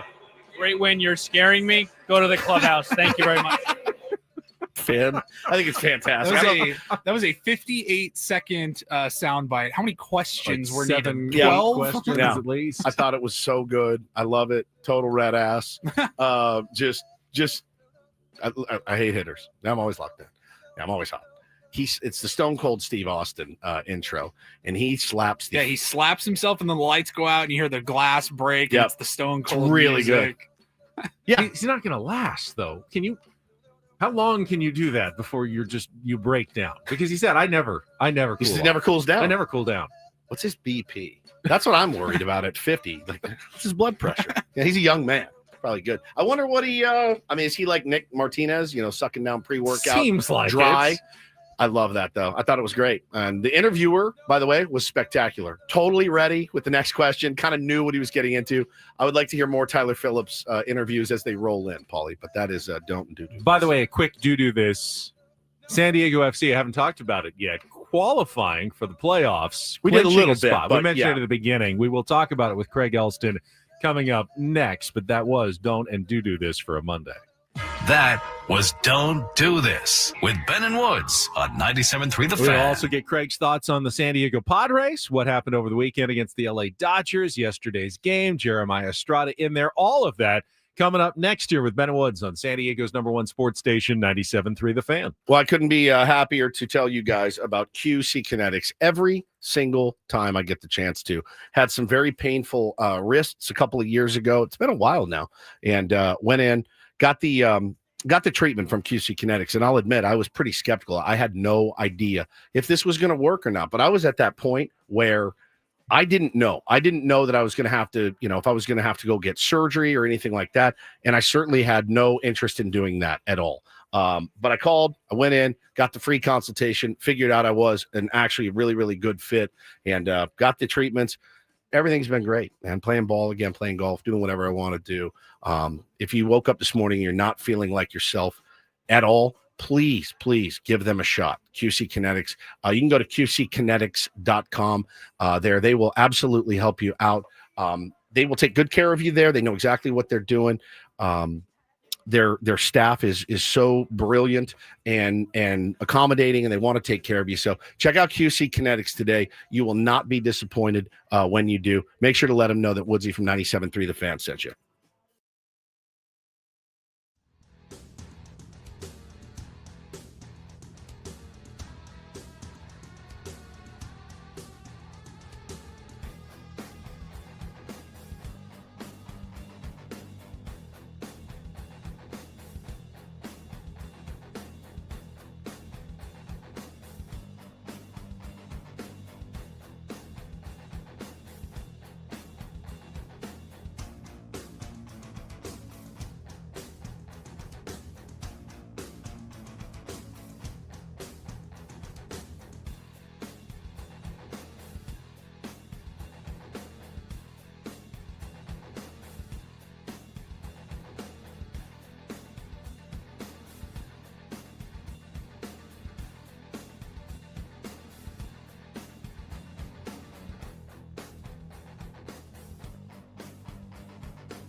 Hey players, things are about to get real here in San Diego.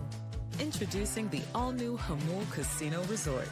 With a 200-room hotel tower, exciting new eats and drinks, plenty of new places to play, and a luxe spa and salon. Hello, rooftop pool and deck. It's where players can play their hearts out and enjoy all the perks that come with it. It gets real this summer at the all-new Hamul Casino Resort, the players' place.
This hour on R97.3 The Fan is brought to you by Staples. Your local Staples has hot deals and super low prices throughout the store on everything for your business. And right now at Staples, save up to $125 off your print order. Exclusions apply.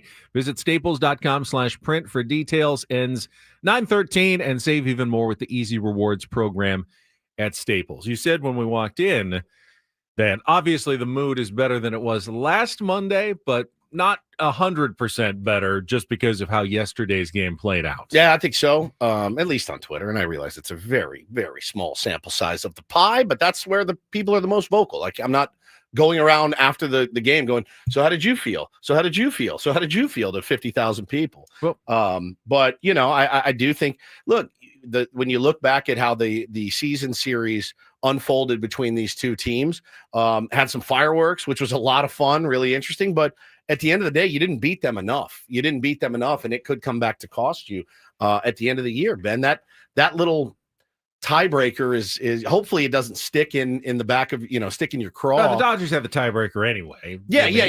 Without yesterday, game, but I'm talking about the whole series. series. It's 1 out of 162. Yep. You're going to have to finish a game ahead of them anyway. That's right. You just would have had a 2-game lead rather than being tied. We'll see how Craig Elston is feeling about it. He will join us right after this check of traffic on 97.3 The Fan. From the 855 Get Ross Traffic Center, protecting San Diego after accidents or injury, here's Kelly Danick. This game day traffic report is brought to you by Crystal Geyser, Alpine Spring Water. Got a few problems in the North County, southbound 15 before the 56. Collision being moved into the center divide. Also, South 5 coastline just before Oceanside Boulevard. A possible brush or encampment fire over to the right shoulder. We still have this overturn crash in the South Bay, northbound 805 Palm Avenue. It's in the center divide. It looks like the crash has cleared on southbound 5 near Claremont Drive. What makes Crystal Geyser Alpine Spring Water different? They always bottle their Alpine Spring Water less than 1.5 miles from the spring source. And all of their bottles are made with 50% recycled plastic from their own recycling plants. Crystal Geyser, bottled at the spring source. I'm Kelly Danick with Ben & Woods, San Diego's #1 sports station, 97.3 The Fan. Had some spicy audio from Mike Schilt yesterday. Lots of good stuff to talk about as we're joined by Craig Elston on a Monday morning. Hello, Craig. Good morning, fellas. I got to say this segment's taken root. I went golfing last week and just got randomly paired with this guy who recognized me on first tee. He's like, Craig Elston, 97.3, and I was like, well, you're like more or less formerly, yeah. But on Mondays, still current Monday. Literally, Woods. He goes right. He jumps right back and he goes, Mondays on Ben and Woods. There you go. There you go. I love it, man. Well, all right. So let's start with SDFC, right? My neighbor Mark across the street was like, yeah, he goes, I went to the game last night. He goes, I go, well, how'd you enjoy it? I go, listen, clinch, that's pretty cool to be there. He goes, honestly, it was excruciating because we should have won that game 3-0. There were goals called back. I think the team played really, really well, Craig. And again, it's the result that you needed. And I just don't think you can say enough good things about what these guys have done in their first season. It's incredible. Honestly, it's incredible. They're setting every record for an expansion team in the regular season. They're going to break every record. They're going to break the wins record unless they have a complete collapse. And they very well may win the West. And they very well may go to MLS Cup. Like, it's all coming together. And the person that I really, really want to highlight here is head coach Mikey Vadas. Oh, yeah. And honestly, I wish he could coach all my teams. I wish he could coach every single one of my teams, because this guy combines honesty, compassion, humility. He is grounded, and he motivates that club. And I don't know if you guys saw the clip of him addressing the team in the locker room. I did. After the match. It's outstanding. And so good. And, and he's doing it bilingually as well. And he said, okay, we've qualified for the playoffs. We've done something no one has done. Now what? Y ahora qué? Y ahora qué? He repeated it. Now what? What are we going to do now? Now we're going to take the next step toward our goals. And that goal is to win it all. Incredible stuff. Great atmosphere Saturday night. And they deserved to win, quite possibly, but getting a result and getting a point out of that match was what mattered the most. Is there any concern? Because I was just looking back, and while they've played incredibly well on the road, there has only been one home win. In fact, if you combine the Wave and SDFC together, they've won one home match since May.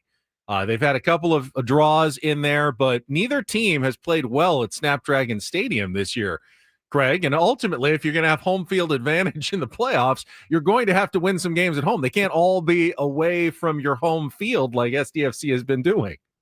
I mean, it's true. It's true. And listen, last night's Wave match was super frustrating because it was very similar to the Portland match the night before, except you lose. Really controlled possession, had the lion's share of chances, really could get it going, and just couldn't find the creative moment in the final third to finish. And it's been a frustrating thing for Wave. That's kind of been the issue for SDFC as well. But once again, they didn't have Ingvartsen, who went right back on the injured list after showing up for 20 minutes and contributing 2 goals. I still think there's an even higher level for this club. The late transfer from San Jose, I think he's going to get some work in as time goes on as a late sub offensively. There's still a higher offensive ceiling for SDFC, but I'm not too worried about that. If you're playing well away, eventually you'll play well home too. Well, let's make our transition, Craig, over to a team that plays really, really well at home. That's the San Diego Padres, man. 43-22. Pretty outstanding season at home. Home field advantage is a real thing. So important for us to get as many home games in the playoffs as we can. Your thoughts on the series against the Dodgers? Listen, this was an outstanding week for 2025 Padres baseball. Yep, at whole, yes. Outstanding week. Yeah, you gained 2 games on the division in 1 week. And if you do that again a couple of times, it's going to be smooth sailing all the way to the division title. So overall, it was a great week. And the way the team plays at home and the way the team pitches at home is outstanding. Here are my takeaways from this week of Padres baseball. Okay, my little talkie points for this interview. Number 1, better with Sheets. Guess what? Mike Schilt tripped his way into a better, more effective lineup thanks to the injury to Jackson Merrill. He didn't intend to improve his lineup, and he doesn't intend to improve his lineup when it gets healthy, but he tripped into a better lineup here because when you combine Sheets with O'Hearn, with Laureano, all of a sudden you almost have enough power to compete with a team like LA. The Dodgers are the worst matchup on the board for San Diego simply because of power. Yeah. They have overwhelming power. They have the ability to beat our elite pitchers and take them, jump ship on them. And that's something that isn't true of a lot of the other teams in Major League Baseball. So this is a rough matchup for San Diego, but they get more power when they add Gavin Sheets to the lineup. And a world where Sheets stayed in the lineup when Jackson Merrill comes back leads you to a more optimized, better performing Padres starting lineup. Now, who would that come at the expense of? Of course, it would be Luis Ariz. Yeah. And that's this sheet right here. Okay. 277 is the rolling 100 plate appearance ex-WOBA for Luis Ariz over his last 100 plate appearances. That's a 277 expected, weighted on base average for Luis Ariz. In his last 2 weeks, his actual on base percentage is 250. 250.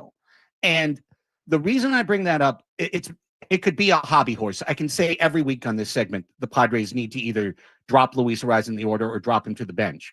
But the counter argument is always 3-time batting champion. You don't know what he's going to do today. You don't know that he's not going to get 6 hits in his next 8 at bats. Right. But this is why I'm bringing up he's playing his worst baseball now.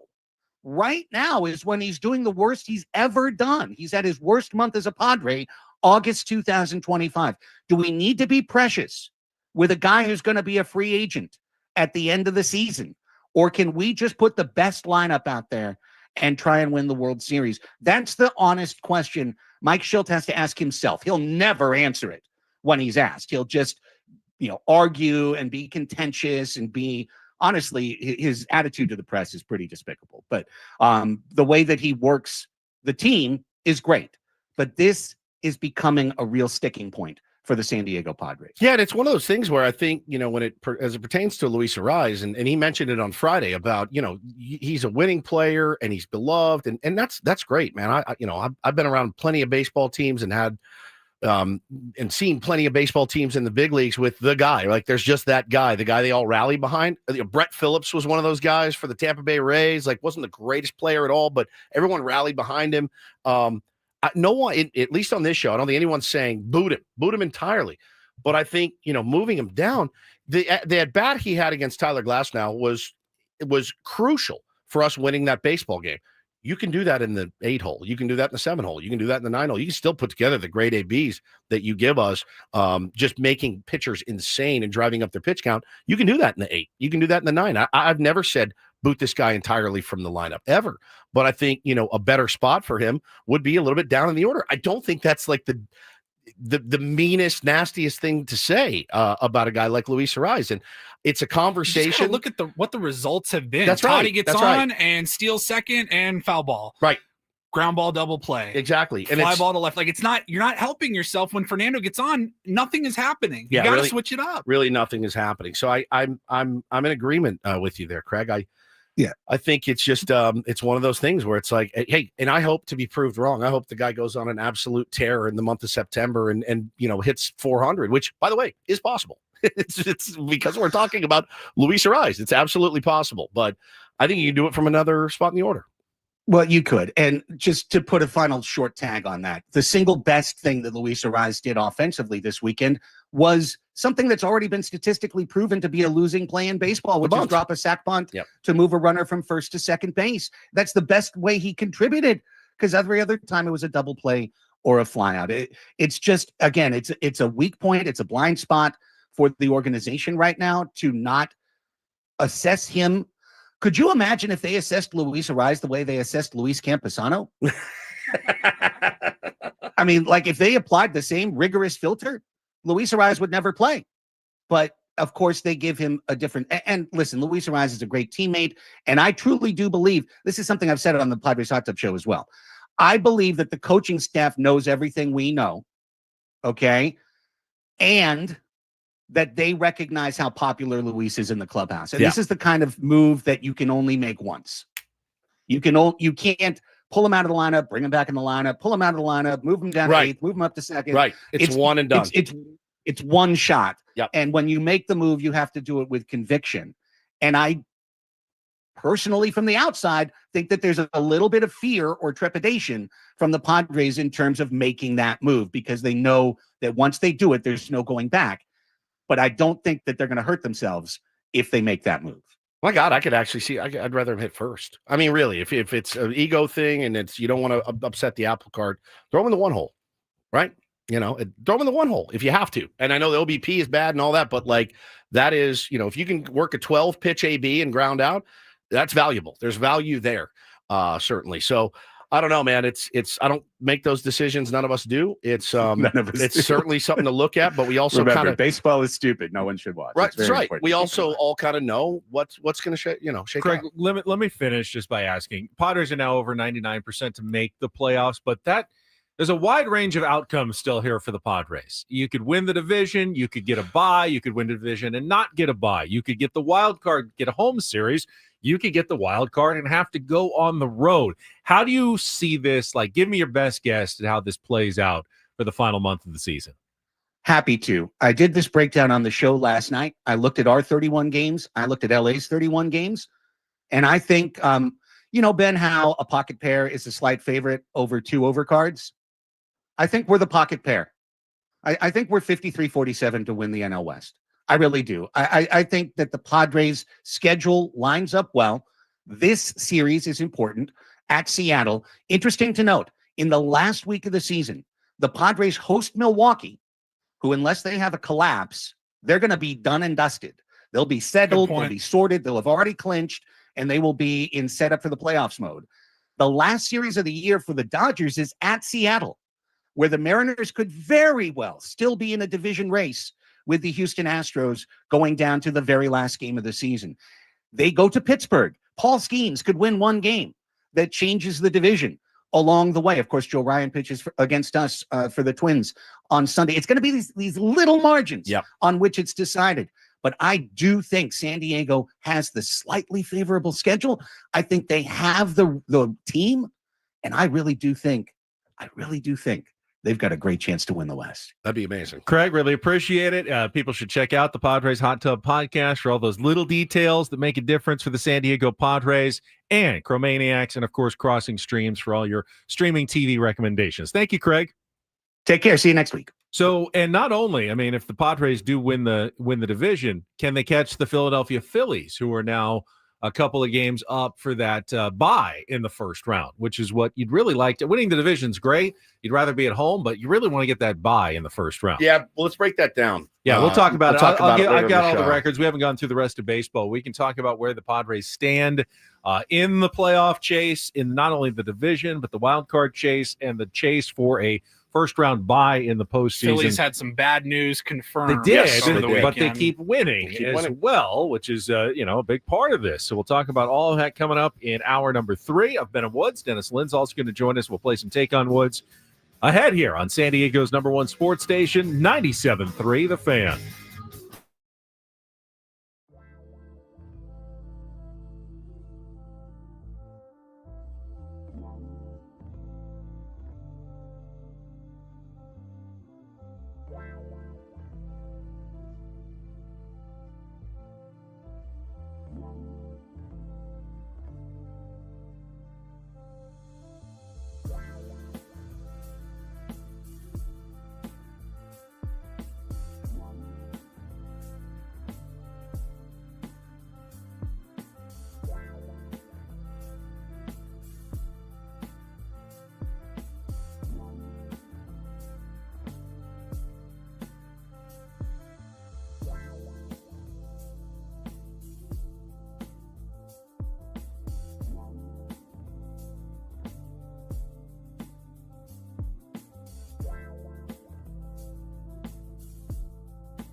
right, we are halfway home on a Monday. Ben and Woods, 97.3 The Fan. Good discussions today. Good discussions in the chat. You know, people are kind of split down the middle of like, hey, man, 17 games over, just let it ride. Fine, I can get behind that.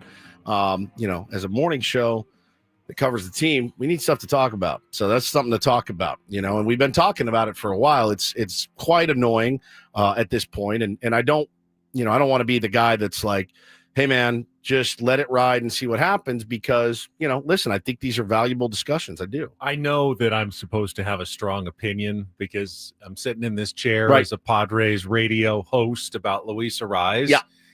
I'm really torn, though, because I remember how important he can be to the success of the San Diego Padres. No question. I mean, we've all seen it since he arrived, like the difference that he can make when he is cooking. And I don't want to like just say, well, never mind. We've got other better players now. And I don't know. It's tough. But at the same time, all these arguments that he shouldn't be batting as high in the order, he needs to take some time off. They all make a lot of sense to me as well because, you know, I'm such a numbers guy. So I'm think really anyone's conflicted. asking, like demanding that he gets DFA'd Right. and just sent out on the streets. I don't think that's the case here. It's more just, is there a way, and every manager should always be thinking, right, is there a way to more optimize our lineup for producing runs? Yeah, for sure. That's what the name of the game That's is, man. just the question Scoring being runs. asked. Yeah. And I think that there are other ways. There's always something you can do. It can be extreme, it can be minor, whatever. But like the whole point of the game is to score as many runs as possible. Are there different combinations of players that would optimize your potential run output? Yeah, no question. And that's what it's not personal. I'm a big Luis Ariz fan. I told you guys know this. We interviewed him at spring training. It was the most nervous I've ever been. I was most starstruck meeting Luis Ariz. And I've met all of these guys, man. But Luis Ariz, for whatever reason, I was like, oh my God. You know, he gave me the chest slap and the whole bit. It was great. And I love him. I do. I absolutely do. But, you know, I want to win a World Series more than I love a certain player, certainly. So hopefully, you know, the thing is last year, I admired him so much, grinding through the end of the season with that shattered hand, you know, and he hit better. He hit better last year than he has this year. That's all I'm saying. And I think that's what everybody's saying. It's not a personal thing. And look, man, he took it personally. He went on a Twitter blocking spree over the weekend, you know, kind of searched out his name and you know, found everybody and started blocking people, you know, dozens and dozens of people. And, you know, I hate that. I hate that for him. You know, I really do. I hate that for him. I hate that for us. I hate it for everybody. You know, you want that guy feeling at his very best and performing at his very best. Now you're going the other way on Twitter. You're finding a brand new audience on X.com over the weekend, and the numbers. Paulie just looked this up, and the numbers on a post that you sent this weekend are going absolutely haywire. Yeah, viral, essentially. You're like right in the middle of it, right? Like there's that moment, those moments when something goes, you know, catches fire online where you're like, it starts out maybe a little slow, and then all of a sudden you're getting 1,000 views. It's and not then it's stopping. 3,000 views, and then it's 10,000 views. Like I know you're in it because I don't know, a few minutes ago when we talked about this segment, I went and looked, and it was at like 998,000. A minute later, I refreshed it, and you're up over 1 million views. No blue check mark for your old pal Woodsy. Maybe a little short-sighted, but I refuse to do it. So because I don't want to be like I love to rage bait, but I don't want to get paid for rage baiting. And this was not even rage bait. This was my eyes that were opened over the weekend. I had my sons and I had two of the neighborhood kids, and we went to lunch, took them out to Jersey Mike's. We crushed some Jersey Mike's, and then they wanted to go to a baseball card shop. And my kids have been collecting cards now for, I'd say, 6 months, a year, something like that. Pretty low key. They get their favorite players. They put them in the sleeves. They love them. I discovered an app over the weekend that will actually let you scan a baseball card and it'll tell you what it's worth. It's kind of cool. And so I told the kids about that. My son, Bo, has lost his mind, fully lost his mind. This is what 50 cents. Come on. This is Paul Skeens or whatever, right? And so we're trying to figure this out together, because when we collected cards when we were kids, Paulie, maybe even you went to the store, you bought some packs, you hope you got a good guy, you put it in a hard case, and it was worth maybe like $12-15 back then. You know, you got this Don Mattingly rookie that was like $50. And you're like, oh my God, the Mark McGuire 87 tops, the Jose Canseco. You lost your mind that summer when we were 12 years old. My eyes have been open. I went to a card shop for the first time in 35 years. I said this. Just went to a baseball card shop for the first time in 35 years. A Coke habit is vastly cheaper. My God. That's a true statement. That is a true statement. I couldn't believe what I saw when I went in that card shop. I couldn't wrap my head around it. So we will go over. There's a big glass case. And, of course, all the kids gravitate towards the glass case. Back in our day, when you went to the glass case, it was the special cards, and they were laid out, right? Like here's the Mattingly rookie, the Joe Montana rookie, the Michael Jordan rookie, like the Bonds rookie. This was those boxes of tops with each pack is $55, and there's 4 cards in it. Guaranteed autograph, guaranteed this. Yeah. So my kids are like, I want some of those. I'm like, no, I'm not spending $55 on a pack of cards. Even me, who's Mr. Spendy. I went full Ben Higgins. So then you go down to the next level. I think that's the game now. And those packs, you get the box. You'll buy a box for $500 or whatever they cost. And try to pull the autograph. And you're hoping that you get the one, the limited one of one. Obviously the one of one, but like they have other, one of 100, one of 1,000, whatever. Jersey cards. But I think the hardest part for me was this. My dad has a bunch of cards. I brought a bunch home. My mom worked for Upper Deck and Pinnacle back in the day. So we have complete sets wrapped up. I think my dad was sitting on these as like, I'm going to be a millionaire in the year 2025. I'm going to be a millionaire with this Ken Griffey Jr. that's worth X and these complete sets unwrapped. You can get the complete set now. It's like $40. I mean, they're worth nothing. The value of these has gone down. So my eyes have really been open to this new quote unquote hobby. I was blown away. Have we gotten to the point where sports cards now are so valuable that you really can't let kids play with them? I feel that way. For instance, you've got, I assume Hannah, your mom, my mom has jewelry. Yes. Most of it's just, costume jewelry. You just wear it around, but there's occasionally you've got a few special pieces, diamond earrings, diamond earrings, a real gold necklace. You wouldn't let your kids just play with that, like to dress up. No. Oh, yeah, here's mom's platinum ring, and here's the diamond engagement ring. Go ahead, just play with that. You wouldn't trust them with that. Correct. Have we gotten to the point where sports cards now are so valuable that you've got the good ones and you cannot let kids touch them anymore? I do agree. think is that wrong? I think I don't have kids, but I see videos of like kids and their dads opening these cards, and you won't believe what we pulled, and it's a cool bonding experience for fathers and sons now. But it seems like the kids growing up, they understand the importance of those cards when they do actually flip through them and find like, oh my God, I got the Skeens rookie card. And they're not like rubbing it and bending it and messing with it. Well, they know right away. They're like, we got to get this in a protective case. Some of them absolutely do. My kids are 7 and 4. Is that what we want, though? Exactly. My kids are to treat baseball cards like a commodity rather than something to get them connected with baseball players and get them loving the game and get them excited about watching baseball, because that's what they were when I was growing up. Well, and I think you can do both. So that's kind of where Bo was until we discovered this app and until we discovered that card shop. And now he is scanning, going, this is what this is worth. And so the other thing is, explain the app again. So you scan the front of the card, and it tells you what it's sold for online, average. Does right? it really work? Because I see those apps being advertised all the time, like scan your plant in your yard, and here's how you can bring it back to life. I mean, it works. How well do those things work? But you look up. So we have this pack of home run leaders from a Pinnacle set that came out in like 1989. And there's a Griffey card in it, and there's a Bo Jackson card in it, and there's a Barry Bonds in it, the home run leaders card. So I looked up on eBay what this Griffey card goes for. And one guy was selling it for like $150. But so I asked the guy at the store, I said, hey, so I'm brand new to this. Well, I'm brand new to this. Open my eyes a little bit. He goes, yeah, you got to get it graded. Yeah. And I go, all right, do you guys do grading? No, we don't do grading. Send them in. I go, all right, well, what's it cost? Well, it's $50 and then the shipping and I go, all right.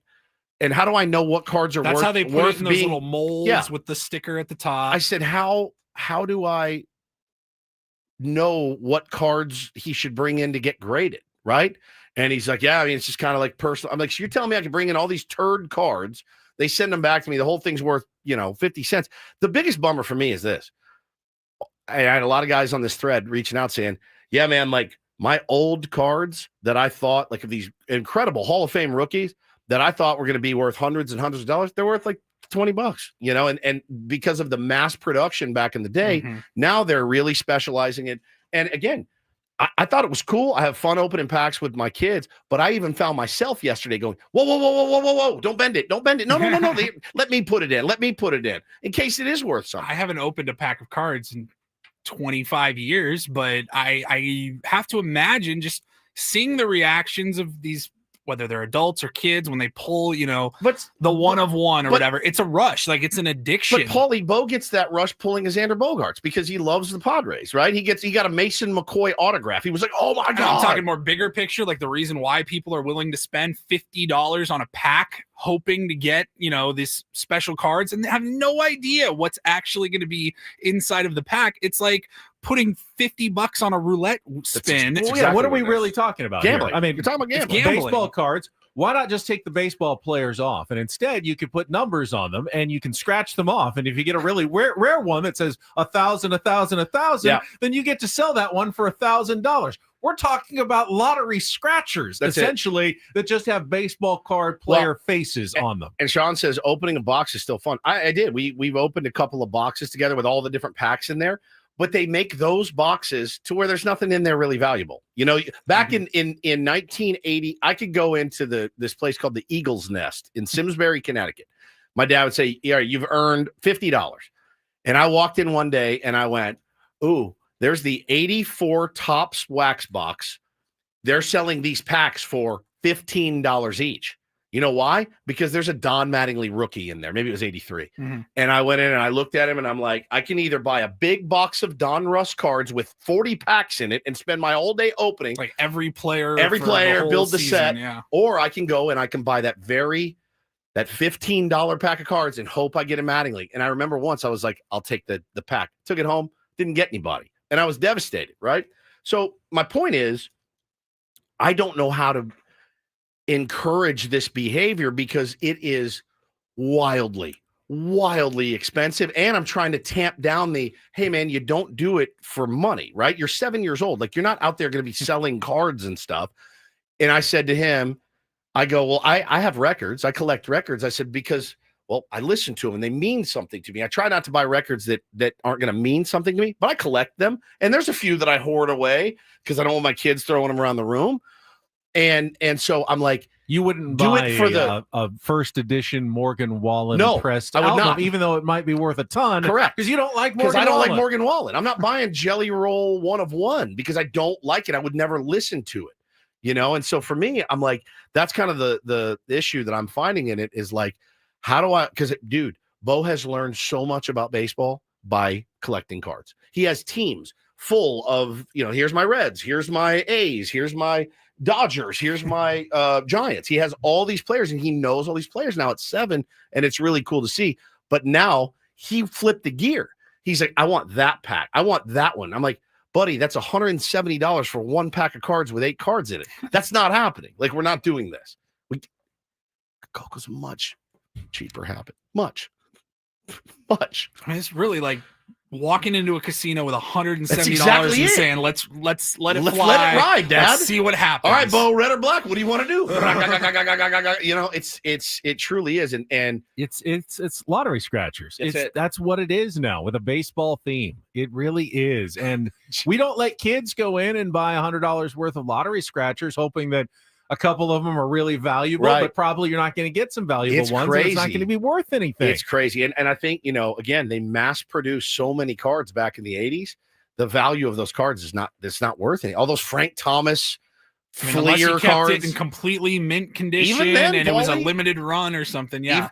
Unless they're like super limited runs. No, because I remember my eyes have been opened dramatically. I had the Donruss as well, the set. You got it at the beginning of the year. And it was every player in Major League Baseball. And you just got, like in March or April or whatever, you'd get 400 new cards and start putting them away and piecing them together, the checklist, the whole thing. And Bo gets so excited because they put out the special, like, oh, here's Babe Ruth and Jackie Robinson. He's like, this has got to be worth. I think it's just really, the game is still the same in the sense that collecting cards is still fun and there's still a rush for it.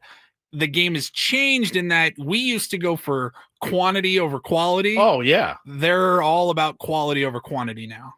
Yeah, you want the special 1-on-1 refractor, special green and blue Like, edition. I know people will just only chase singles. Yeah, that's what they even, told me to They won't do. even rip packs or boxes. That's what they told me to do. They said, Woodsy, for your kids, have them find players that they like and go buy those cards, right? And so singles. But to me, for them, they want the rush of opening the packs, which I totally get. But they've made it so those packs that you get that are still pretty expensive, they're not, there's no treasure. There's no prize at the end of the rainbow for those expensive packs. You can buy autographed memorabilia. You can buy from the Padres even. Like, you can know that it is authentic. It is for sure legitimate autographed baseball or something. Or you can get it signed yourself. Yeah, And it's what's a more different- fun? It's yeah. more. There's more of a rush there. I totally get it. Ultimately, some executive at a baseball card company is trying to make a buck by getting your kids addicted to wanting to that rush, as you said, of opening those cards and hoping that they've got something valuable there. Yeah, it's crazy too. And you know, you see they get so excited when they open one and it's their favorite player. And they're like, this has to be worth something. And I'm like, it's worth a quarter. It's worth a quarter. You know, it's not the special, because I'm not going to spend $200 on one pack of cards that has 4 cards in it. You know, it's not going to happen. So it is, it was an interesting weekend. The dude was walking around with his iPad with the app on it, just scanning all his cards. Dad, how much do I have now? I'm like, you don't have anything because you haven't sold any of them. And nor are you going to, I'm not going to let you sell them. Hold on to them because they mean something to you. We're not in this to make money, but we're also not in it to spend a bunch of money either. I mean, it is bananas. It truly blew my mind. Benny, I'm talking, they have boxes of cards there. They're charging $1,000 for boxes. That's $1,500. It's all baseball right now. Well, though? yeah. Has he gotten into like Pokemon cards or No, anything? Taylor collects a few of those, but it's all baseball right now. I was like, I was probably 8 or 9, just a little older than Bo when like Pokemon cards really started in the 90s, and it was bat-esque. Oh, of course. Recess, we were all degenerates trading and selling Yeah, cards. it's They had nuts. it lasted about 2 days, and then our elementary school was like, blanket policy, no more trading cards at recess. Yeah. Because kids were fighting each other for Charizard cards. I mean, it was insane. It's nuts, man. It's nuts. And you know, kudos to those people that are making some money out there, because I'm seeing a lot of money exchange hands. But that tweet has over 1 million views, and it's got, at this point this morning, it's over 12,000 likes, 381 retweets. I mean, it's insane. I mean, it was true. I mean, I walked in, I just go, I can't believe these prices in here. And like, I'm trying to usher them out of the store because I'm not trying to drop $3,000 at a card store to open 12 cards. I mean, it's nuts. So kudos to those guys for making money on that deal. But I'm really trying to navigate how I get through this thing with them. I mean, it's nuts. You have a chance to make a trip to Las Vegas in our next segment with Take on Woods. We need a contestant to play our musical trivia challenge against Woodsy. Coming up next, 833-288-0973. If you want to call, get online during our break, 833-288-0973. That's coming up next year on San Diego's #1 sports station, 97.3 The Fan. First, though, I want to talk about SDFatLoss.com. I lost 40 pounds in 60 days. I got a lot of compliments this weekend. Had the buddies in from out of town. I was playing golf. They kept going, have you lost even more weight? And I said, I have kept the weight off. And people are surprised that I've been able to be this consistent for this long. 2 years since I lost the weight. But that is the greatness of the SDFatLoss.com plan. It's not just about losing weight. It's about finding a sustainable strategy that helps you keep the weight off. Injections, not sustainable. If you're not taking those injections forever, you're likely just going to gain the weight right back when you stop taking those injections. With SDFatLoss.com, though, they teach you how to lose the weight fast, up to a pound of fat per day, and 10 to 20% of your body weight in just 60 days, and then keep the weight off because you base the program eating real food, stuff from the grocery store, chicken, steak, vegetables. That's what I ate, but they'll tailor it to a program that fits you well. And then when you go into the maintenance strategies, it really isn't that much different. You're just eating a little bit more. You're getting to get some foods back, but ultimately you're able to sustain it long into the future. No exercise necessary to lose the weight. So many tier ones have lost so many pounds. I've heard the success stories, 30, 40, 50, up to 100 pounds lost from some tier ones who have just changed their life. With sdfatloss.com, you can be next. Schedule your free consultation by going online to sdfatloss.com and get $200 off right now here in the month of August off the program at sdfatloss.com. Results may vary.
Hey players, things are about to get real here in San Diego. Introducing the all-new Hamul Casino Resort. With a 200-room hotel tower, exciting new eats and drinks, plenty of new places to play, and a luxe spa and salon. Hello, rooftop pool and deck. It's where players can play their hearts out and enjoy all the perks that come with it. It gets real this summer at the all-new Hamul Casino Resort, the players' place.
I mean, card talk is just rolling on in here this morning and on social media. I look, I love cards. I think they're rad. I can't afford it. I can't afford it. I can't afford for my kids to get so hardcore into it, and I'd like to go through all my Pops' cards. He has those 89 upper deck sets, complete sets. So I asked the guy in the store, I go, hey, we got all these 89 unwrapped, they're still sealed. He goes, I go, what do you recommend I do with them? He goes, unwrap them, open them, take out the Ken Griffey Jr. card, get it graded, and throw the rest away. I was going to say, is that the set that has like the Griffey card? Griffey, So I've been on a mission for that card. I will buy a case off of your dad. Nice, $7,000 for the case. You can buy the case online, Paulie, for like $150, but apparently the Griffey, if it's graded well, is worth a lot of money. But so unopened, but you won't know. Unopened means nothing anymore. Doesn't guarantee that it's a mint condition card, Correct. even if it's unopened. Correct. You don't know after it's it's after it's open. Correct. It's been moved 100 times from house to house. It shuffles in a box. The tiniest thing. Wow, crazy. Yeah, I mean, you have to take these cards out with gloves, like the gloves and the whole thing. Yeah. I mean, it's bananas, dude. It's crazy. Like they do with the Stanley Cup, where they have to wear the white gloves when they touch it and everything. Yes, crazy. Man. Yes, it is nuts. But anyway, people wanted to know what the app was. I will tell you. The one I was using is called CallX, COLLX, and we scanned a bunch of cards too, and it pops up nothing. Like sometimes it doesn't register. We tried it with the Yu Darvish card right above your head. Yeah, it didn't pop up. It is it's really interesting stuff. All right, we'll talk more Padres with Dennis Lin from The Athletic in just a minute. Right now, though, it is time to play our daily game of Take on Woods.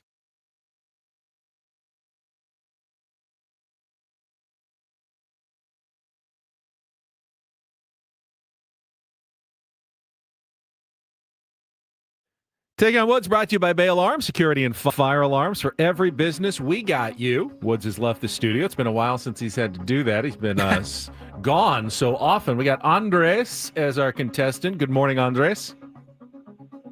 Good morning, Ben. How are you doing? We're good, and I'd love to get you qualified because we got a great grand prize this month. If you can beat or tie Woods, you'll qualify for the drawing for the 2-night stay at Resorts World Las Vegas, 2 VIP admission passes to the AU Day Club, and a $175 food and beverage credit. Check out no resort fees, complimentary parking, and summer special rates right now at rwlasvegas.com. All right, we'll give you a chance to pick the category today. Your choices are new bands. Those are bands whose names begin with the word new, not necessarily new bands.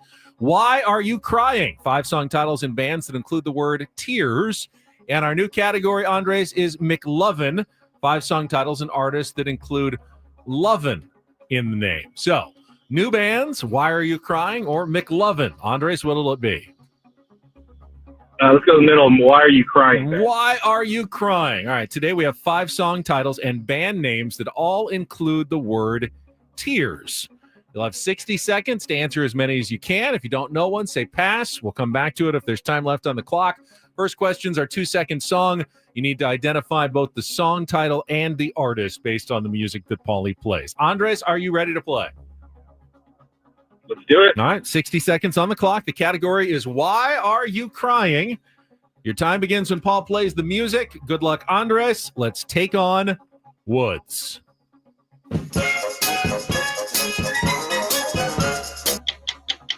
I've got Smokey Robinson. Pass. Which English band's 1985 album Songs from the Big Chair featured not one but 2 singles that went to the top of the Billboard charts?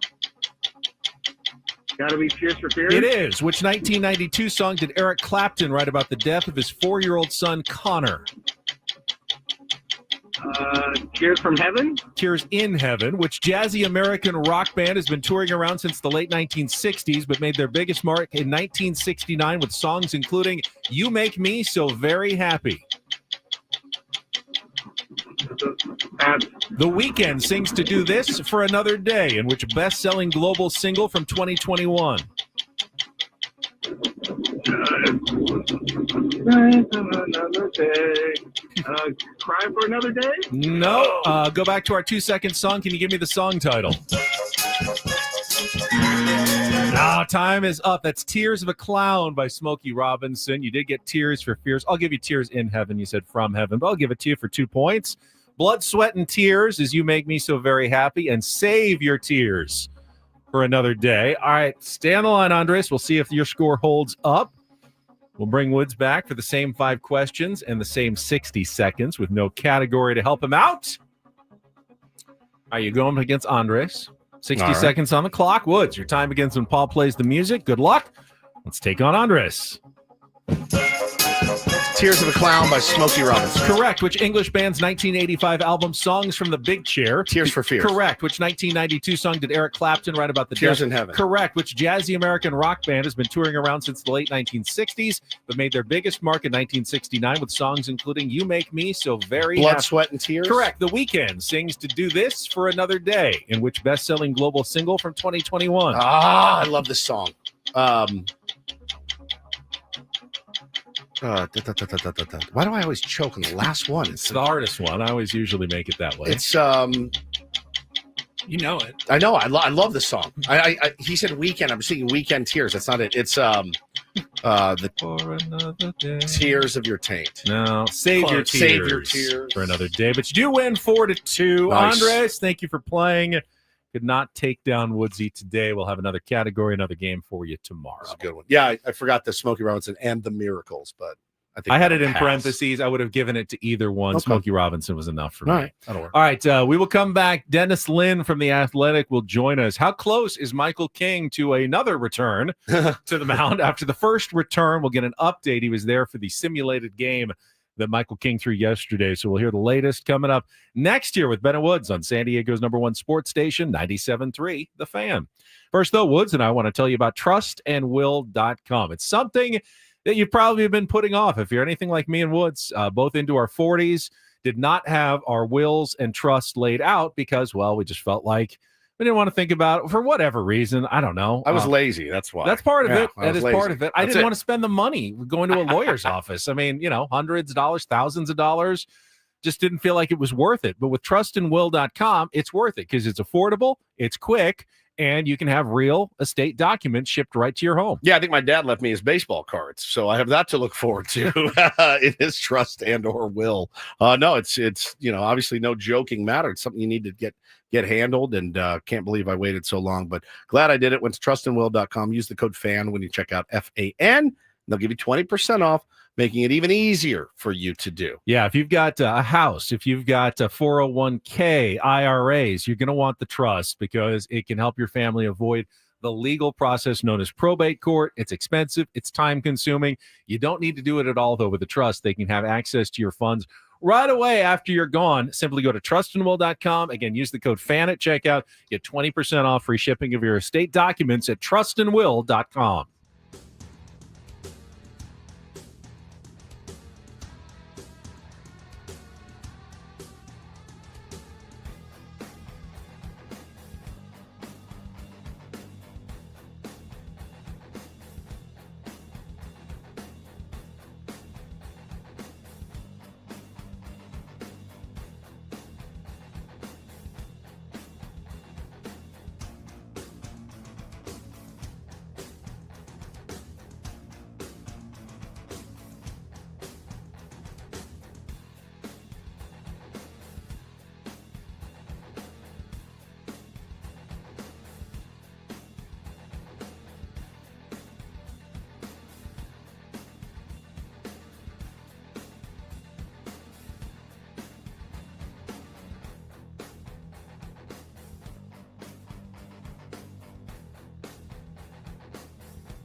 Hey players, things are about to get real here in San Diego.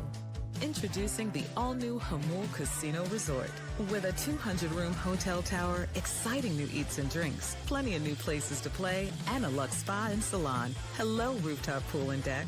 It's where players can play their hearts out and enjoy all the perks that come with it. It gets real this summer at the all-new Hamul Casino Resort, the players' place.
Scoreboard watching is going to be pretty intense over the next month. Obviously, everything the Dodgers do is going to be critical, but you never play them, so it's always just watching the scoreboard. But you also kind of have to keep an eye on what the Cubs and the Phillies are doing as well, because if you do win the division, you want to be able to pass the Phillies and get that bye in the first round. Otherwise, you're just basically a glorified wild card team. That's right. You're just hosting a first-round series. Now, if you don't win the division, you want to at least see if you can pass the Cubs so you can play those games at home, that best-of-3 series. But right now, Padres are 2 games behind the wild card leading Cubs and 2.5 games, 3 in the loss column behind the Phillies. Now, we didn't officially confirm it until over the weekend, but the Phillies will be without Zach Wheeler for the rest of the season and into next year because of that blood clot, thoracic outlet, the surgery that he had to have. So he's out, but they also have really good starting pitching even without him. Christopher Sanchez, Ranger Suarez pitched great yesterday. Obviously, they have Nola coming back off an injury as well. So it's not like they're decimated in their starting pitching. Yeah, they got a lockdown closer at the end of the games, too. That makes their bullpen longer. Their offense is on fire. They're going to be really tough. So lots to keep track of, and helping us keep track of it for this next month, Dennis Lin from The Athletic. He's going to join us for his Linsider Monday, coming up after traffic here on 97.3 The Fan. From the 855 Get Ross Traffic Center, protecting San Diego after accidents or injury, here's Kelly Danick. This game day traffic report is brought to you by Crystal Geyser, Alpine Spring Water. Just a couple problems in the North County, southbound side of the 15. Just before Felicita, there's a collision involving several vehicles, including a motorcycle. Everything's over to the right shoulder and still clearing an accident up ahead right before the 56. That's in the center divide. What makes Crystal Geyser Alpine Spring Water different? They always bottle their Alpine Spring Water less than 1.5 miles from the spring source. And all of their bottles are made with 50% recycled plastic from their own recycling plants. Crystal Geyser, bottled at the spring source. I'm Kelly Danick with Ben & Woods, San Diego's #1 sports station, 97.3 The Fan. Happy Monday, Padres fans. It's time to discuss the weekend that was for the Padres with our Ben & Woods Linsider, Dennis Lin from The Athletic. Brought to you by the all-new Hamul Casino Resort, the player's place. Things are about to get real with the all-new Hamul Casino Resort. With gorgeous rooms and exciting new eats and drinks, it gets real this summer at Hamul Casino Resort, the player's place. And as we bring on Dennis Lynn, just mentioned the Phillies losing an ace. The Padres could be getting one back again in Michael King. Dennis, what was the report on his simulated game? I didn't get to see it in person, but I know things look like they were pretty positive. Could Michael King be returning in the next week or so? He could. It'll depend on how he feels today, coming back to the clubhouse, and how he recovers from yesterday. But they had the sim game at Petco not that long ago when he was coming back from the IL the first time, and he revealed later, obviously, that his left knee was not feeling great. So unless he's playing coy, he felt a lot better coming out of the sim game yesterday, and it'll just be a matter of how he wakes up today and whether they feel like they can get by with him maybe going only, 4 or 5 innings against the Twins this weekend.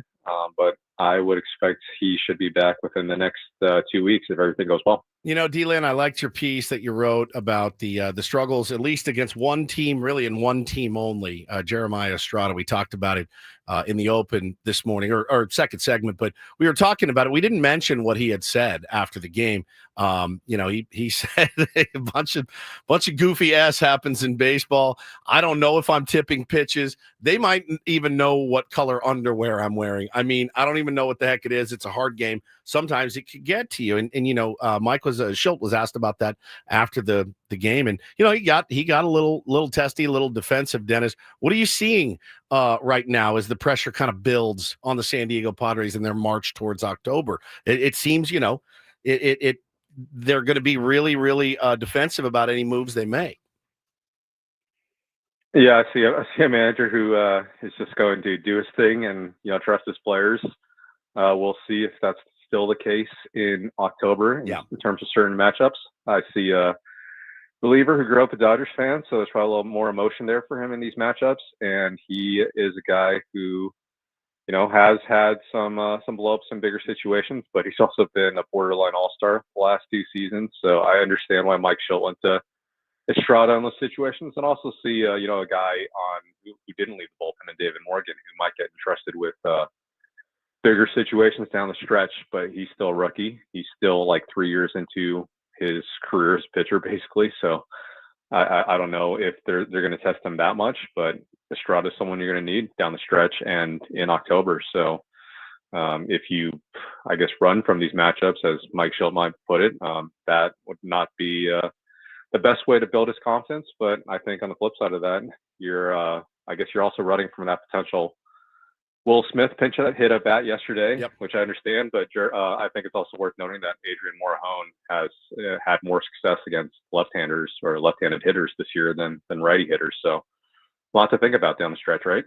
It's interesting because as much as Mike Schilt goes to bat for his players, by choosing one over another, he's always showing confidence in one guy and not as much in the other guy. And, that's just baseball. You have 26 players.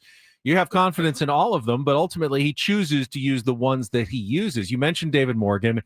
Could have gone with him. I certainly get the argument, Dennis, that David Morgan really hasn't had a lot of high leverage opportunities so far in his career. He's probably the least trustworthy, maybe member of your bullpen at this point, but he's also probably earned some more chances. Really? Well, Yuki exists, and Well, I don't really. You mean of the high of the guys that leverage-ish. you would actually even think about using in a tie game? Yeah. I don't think Yuki even qualifies as one of those at this point. Listen, clarification is important there, Dennis. Yeah, I mean, I don't think any manager managing the Padres, whether it was Mike Schilt or whoever else, would have gone to David Morgan in that spot. But yeah, I think the thing, just if we could riff on him just for a little bit, he's been really, really impressive. And the thing that's impressed the Padres most, besides just how good his stuff is his mentality. I wouldn't be surprised, honestly, if he gets tried out as a starter at some point in the future, because he's got, multiple good pitches. He's added that sinker midseason that's, done really well against other teams. And he's a guy that they feel like they can trust in big situations despite his inexperience. So, yeah, it's a good problem for a manager to have so many options in the bullpen, but sometimes you just have to, I guess, put aside lanes and kind of go with your gut, and we will see if they make adjustments down the stretch. They're certainly not going to tell us in advance. Yeah, that's absolutely one thing we know. They're not going to tell us in advance, and that's the thing I think I'm most curious about, how these next 31 games are managed. And then everything kind of goes out the window when it comes to October, right? Like it's no time for hurt feelings, no time for ego. We're all pulling on the same rope. That's what we've been told the entire season. And when October rolls around, do you have the temerity to switch things up? Do you have the temerity to go to a guy that you haven't gone to before? That's where it's going to be super interesting to see. And look, and if history is indication, it probably won't. They're probably going to roll out what they trust and let the chips fall where they may. Dennis, is that an accurate statement? Yeah, and they have a team and they have a bullpen especially that they feel gives them a leg up. I still maintain that if Fernando Tatis doesn't break this month-long homerless streak, it's going to be a little worrisome going into the playoffs, especially with Jackson Merrill still going through a tough sophomore season. He's on the IL too, as we all know, and if you don't hit home runs in the playoffs, like the Padres have not been hitting home runs all season, that makes it tougher. I think the last team to rank in the bottom 5, like the Padres are now in terms of home runs to win the World Series, the 2012 Giants, and that took obviously some huge efforts from their pitching staff, which the Padres certainly have in them, I think, in October. So the margin of error is going to be thin, I think, and Padres just need to give themselves the best opportunities available. So that will require optimizing the lineup and optimizing your bullpen and pitching usage. So it'll be really interesting to see how they handle some of these things this final month. Well, I think that's the thing, is the next 31 games are going to be really fascinating to watch. And I think it is important to remember, Schulte should remember this too. Like we're new to this as well. Like I'm not saying he is, we're new to this. Like being in the division race in 2025 against the LA Dodgers, who spent $1 billion in the offseason. They got every good player. This is new territory for fans. It's new territory for reporters. We want to see what you're going to do. And I think it's fair to ask questions about it. And I do trust the process. Obviously, 17 games over 500, man, that's pretty good. That's kind of where I thought the ceiling would be for this team. And I just, this is all new territory for all of us. You're right. And even if they are in such great position, then I think anyone would have taken on, the first day of the season. Yep. Or even as far back as spring training, when everyone was complaining about the sky falling and Roki Sasaki's not a Padre. It's how are we going to compete? Well, maybe not according to Mike Schulte. Of course, he says they were all very confident and that they would be in this position. So we will see. But yeah, getting a home field advantage is going to be critical because, as we all know, the Padres are a whole lot better at home than they are on the road. And sometimes home runs don't fly out in Fenway Park, as we saw, the last few nights. And sometimes they do on a, humid day game. But still, the fact is, either getting that first round bye that you guys alluded to earlier, or just getting home field advantage, that's going to be essential for the Padres. Yeah, critical because, as I just pointed out, if the season ended right now, Padres would go to Wrigley Field for a best-of-3 series to open the playoffs as the number 2 wild card team, despite being tied with the Dodgers because they don't have the tiebreakers. So we will be doing a lot of scoreboard watching for sure over the next month. Dennis, we will continue to check in with you every Monday. Appreciate it. As always, have a good week. Thank you, guys. Thanks, brother. Dennis Lynn from The Athletic joining us on a Monday. Speaking of The Athletic, also saw this. Did you see the quote of what Ramon Laureano said to A.J. Preller the first time he talked to him after he was acquired? So Ken Rosenthal had some notes on the Dodgers and Padres this morning. He talked to Ryan O'Hearn and Ramon Laureano, who were not expecting to be traded together when the Baltimore Orioles. They both knew they were getting traded almost certainly at the trade deadline. They didn't think they'd be going to the same team. And when they found out that they were both going to the Padres, they were pretty shocked. And in fact, Ramon Laureano said the first thing he said to A.J. Preller was, "You're nuts, bro. That's nuts." That's how you do it. That's how you do it. What a find he has been. Both of them, they've been great. And Mike Elias said to him and Ryan O'Hearn, he's like, You and Ryan. I'm going, what the F? That's crazy, bro. You're nuts, bro. We're both going to the same team. I love it. Let's go. AJ Preller, the madman. We will come back, final hour, including our Rindle Report. We'll look ahead. Padres trying to do better than they did against the Seattle Mariners the first time around as they open a 3-game series. Thanks for bringing tonight. that up. That's next here on The Fan.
Well, it seemed like it was kind of a nice novelty when they introduced it. Now I could care less about the Vetter Cup and who wins the actual trophy at the end of this weekend. Or this week.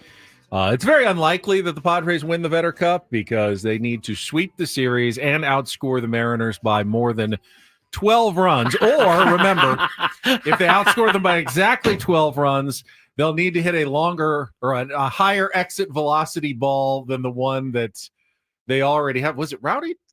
Was he on the Mariners? I think it was him. He was. Hit like 111 miles an hour exit velocity. So those are the tiebreakers. Those are the tiebreakers. So not only do we super have cool. to sweep, we have to win, but score By 13 more runs. And if we score 12 exactly, somebody needs to hit a ball harder than 111. Something like that. Out yes. of the park. I don't know. It has to go out of the park. I think it's just any exit velocity. You can hit a ground ball. It just has to be hard. We can get that. We can do, but it's the 13. It's the plus 13 or plus 12 that's getting me. It's also the 3 wins. They're a very good team. The Seattle Mariners are, and they also have a very hot catcher in Cal Raleigh, who hit his 48th and 49th home runs of the season yesterday, setting a new all-time record for a primary catcher, passing Salvador Perez's 48. And by the way, he is now just 5 home runs away from the all-time record for home runs by a switch hitter in a single season, held by one Mickey Mantle with 54 when he finished second to Roger Maris in the home run race in 1961. That seems very doable for Cal Raleigh. He had at least, I think, 2 against the Padres. You're going to have to be very careful with him because while he is dangerous and the Mariners have a really good pitching staff, they actually have been struggling lately. They've lost 8 of their last 11 games coming into this series. So they haven't exactly been firing on all cylinders. Now, they did take 2 or 3 from the Athletics over the weekend, but before that, they had really been slumping. You'll be facing, obviously, some different pitchers in this series, including tonight, which will be J.P. Sears against Bryce Miller, who's kind of scuffled a little bit for the Mariners this season in game 1 of that series at 6:40 tonight. But it's definitely a very important matchup for both of these teams. Yeah, they're grinding, man. They're game out of the wild card or something like that. The Mariners are still a playoff team They're a playoff in team. the Yep, American that's right. League. That's right. They're the last wild card right now. They're only 2 games behind the Houston Astros for first place in the AL West. Now, they're only 3 games ahead of the Kansas City Royals, who are the closest pursuer for that last wild card spot. So if they kept slumping, they theoretically could be passed by the Royals, who are the next team kind of creeping up from behind. And the Royals have the White Sox, so they're going to be looking to dominate that series. And, the Padres are a good team. Can't be the get right gang. You just can't be the get right gang this week in Seattle. You just can't. You got to go out and again, I wish I had the ultimate confidence in J.P. Sears on the bump, but J.P. Sears against Cal Raleigh is going to be one that makes you kind of pucker just a little, kind of.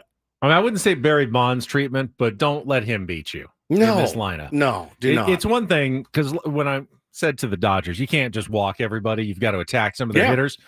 The Mariners, you can walk Cal Raleigh a few times and not let him be the guy that dismantles you, because that would be foolish to really challenge him too much. He's the guy that really, really scares you in the lineup. The rest of their lineup, and again, the rest of their lineup, if you're just going by OPS and things like that, I mean, Eugenio Suarez has a good OPS, but he's been horrible since he got there. He's been terrible.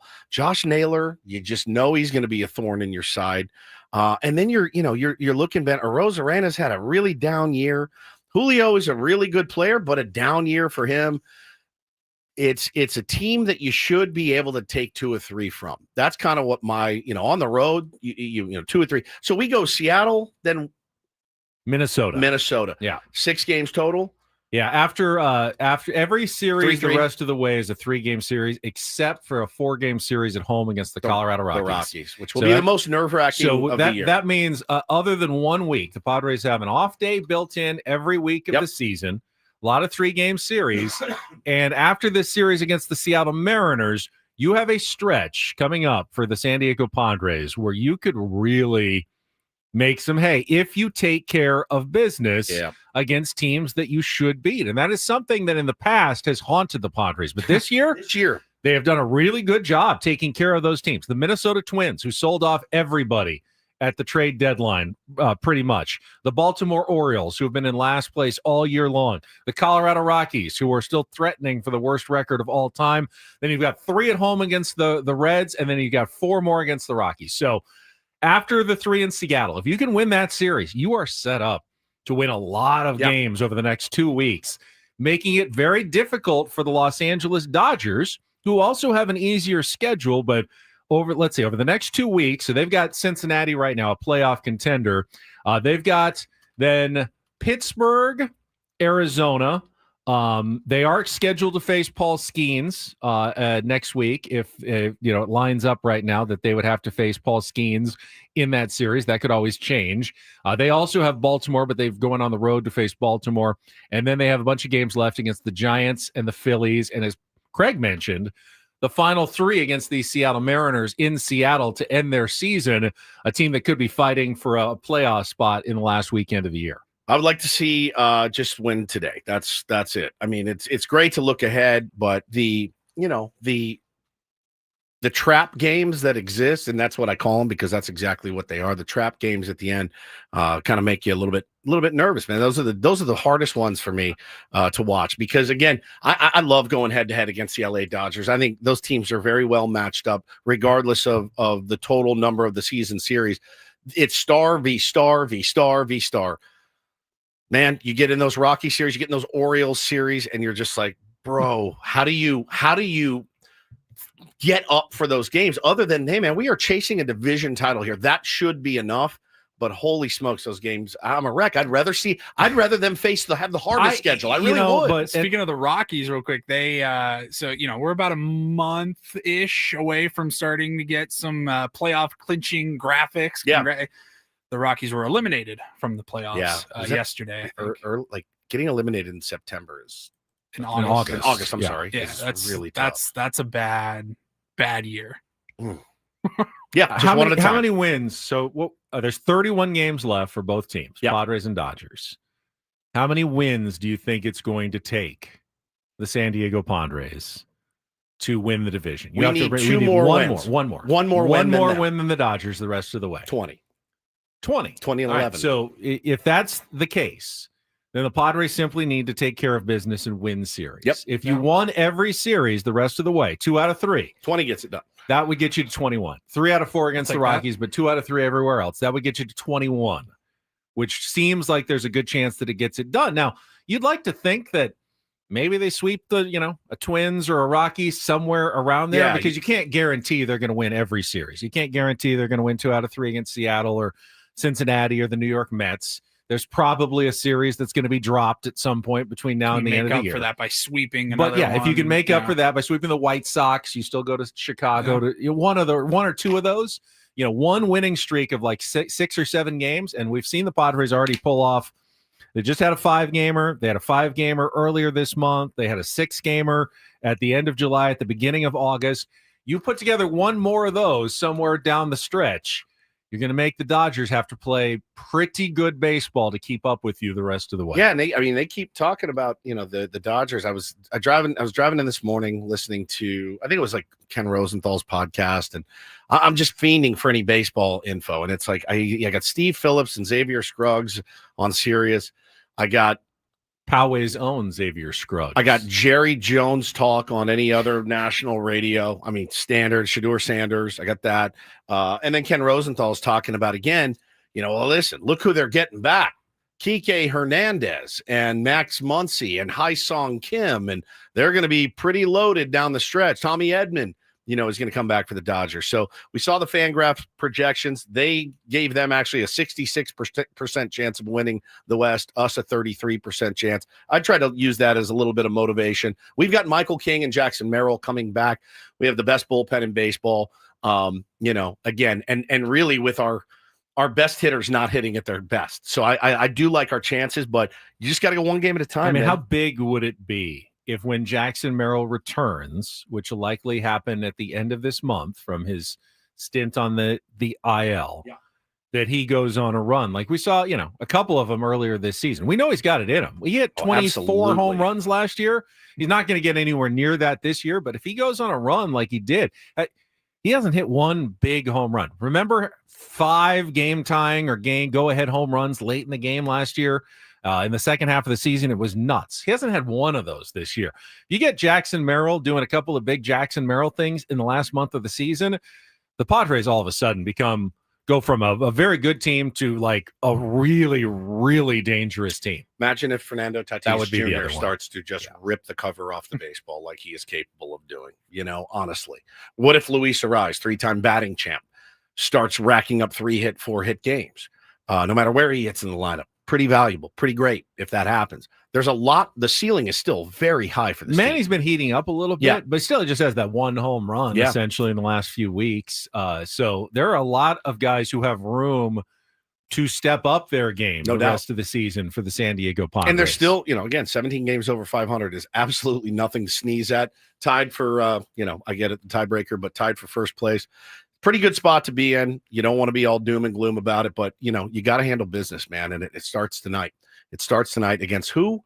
Bryce Miller. Bryce Miller. All right. 2-5, 5.87 ERA, but has had a history of success against the San Diego Padres. Sure. Yeah. The Mariners coming in here and just like curb stomping us was not great. And you got some revenge you need to enact, and they're going to be really, really hungry too. They're fighting for their lives as well up in Seattle. So should be a good one, man. This is good stuff. Of course, the Mariners are pretty familiar with JP Sears since he was in that division. He's got a 3.27 ERA against them this year. He's 0-2, but that's a more of a the A's didn't hit against the Mariners as opposed to he got 11 innings. Hey, build off that last start that you had and keep it rolling right now. He could be a really nice piece down the stretch. So that'll be how the series starts today. Game 2 of the series is tomorrow night. That'll be Dylan Cease against Luis Castillo. And then a day game on Wednesday to wrap up the series, Yu Darvish against Brian Wu to wrap up the 3-game set. Then they have off day on Thursday, and then Friday, Saturday, and Sunday in Minnesota against the Twins. So good, man. 31 games to go. Basically a month's worth of games to go. It's a 31-game season, and it starts now, and you're tied for first place in the division. Wow. Wow. The rest of if you're going to do some rooting for and against teams this week, you would like to cheer for the New York Mets. Go Mets. You've been cheering against the Mets for so long, but now they're hosting the Philadelphia Phillies in a pretty important series at home because you're trying to chase down the Phillies. So you kind of could use some help from the New York Mets in that one. And then you're also cheering against the Chicago Cubs. They are going to be in San Francisco starting tomorrow to open a series against the Giants, who haven't been great, but just took 2 out of 3 from the Milwaukee Brewers, the best team in baseball, over the weekend. So maybe the Giants heating up at just the right time to help the Padres with games against the Cubs and the Dodgers coming up in the next couple of weeks. Okay. Good. I like when you tell me who I need to root for. Yep. You're much better at this than me. I am a good scoreboard you watcher. are like an elite scoreboard to be watcher. sure. Elite. Speaking of the Padres, when we come back, we've got some tickets to give away for the next homestand. The Baltimore Orioles coming to town, and we'll have tickets on September 2nd for the Manny Machado City Connect basketball jersey game, the giveaway. Your chance to win coming up, and then around the report with Paulie Rindle, all ahead on San Diego's #1 sports station, 97.3 The Fan. First, though, talking about Prize Picks, Daily Fantasy. I was just setting some season-long projections for pro football over the weekend. All it takes is a couple of minutes. You download the app. You make your first $5 lineup, and when you use the code KWFN, you're going to get $50 in lineup. So what can you do with that $50? Basically, if you're watching sports like baseball during the pennant races, college football, or pro football, you're just looking at your lineups pages, check the board, and you're picking against stat projections, whether it's that individual day or a whole season long. You pick your favorite players. You just pick more or less against the stats. The more you put together, the more you can win. If you want to be, say on the safe side, just go with a 2-player lineup. You can win there, like 3 times your money. Or you can go with a 6-player lineup, win 100 times, 1,000 times your money with Prize Picks. It's all up to you how you like to play your game. Simply set it and then watch sports, and you can win right there from the ease of your own home. I've been doing it for about a year now. It really is pretty fun. It's very simple. It's very safe. I've taken money out of my account many times. They do it quickly and safely with Apple Pay, MasterCard, or Venmo, however you want to do it. Just don't forget to download the app and use the code KWFN to get that $50 in lineups when you play your first $5 lineup. That's code KWFN, $50 in lineups with your first $5 lineup at Prize Picks. Run your game. Must be present in certain states. Visit prizepicks.com for details.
Hey players, things are about to get real here in San Diego. Introducing the all-new Hamul Casino Resort. With a 200-room hotel tower, exciting new eats and drinks, plenty of new places to play, and a luxe spa and salon. Hello, rooftop pool and deck. It's where players can play their hearts out and enjoy all the perks that come with it. It gets real this summer at the all-new Hamul Casino Resort, the players' place.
I think some long overdue news from the world of baseball over the weekend. Welcome back. Ben and Woods going until 10 o'clock this morning on a Monday.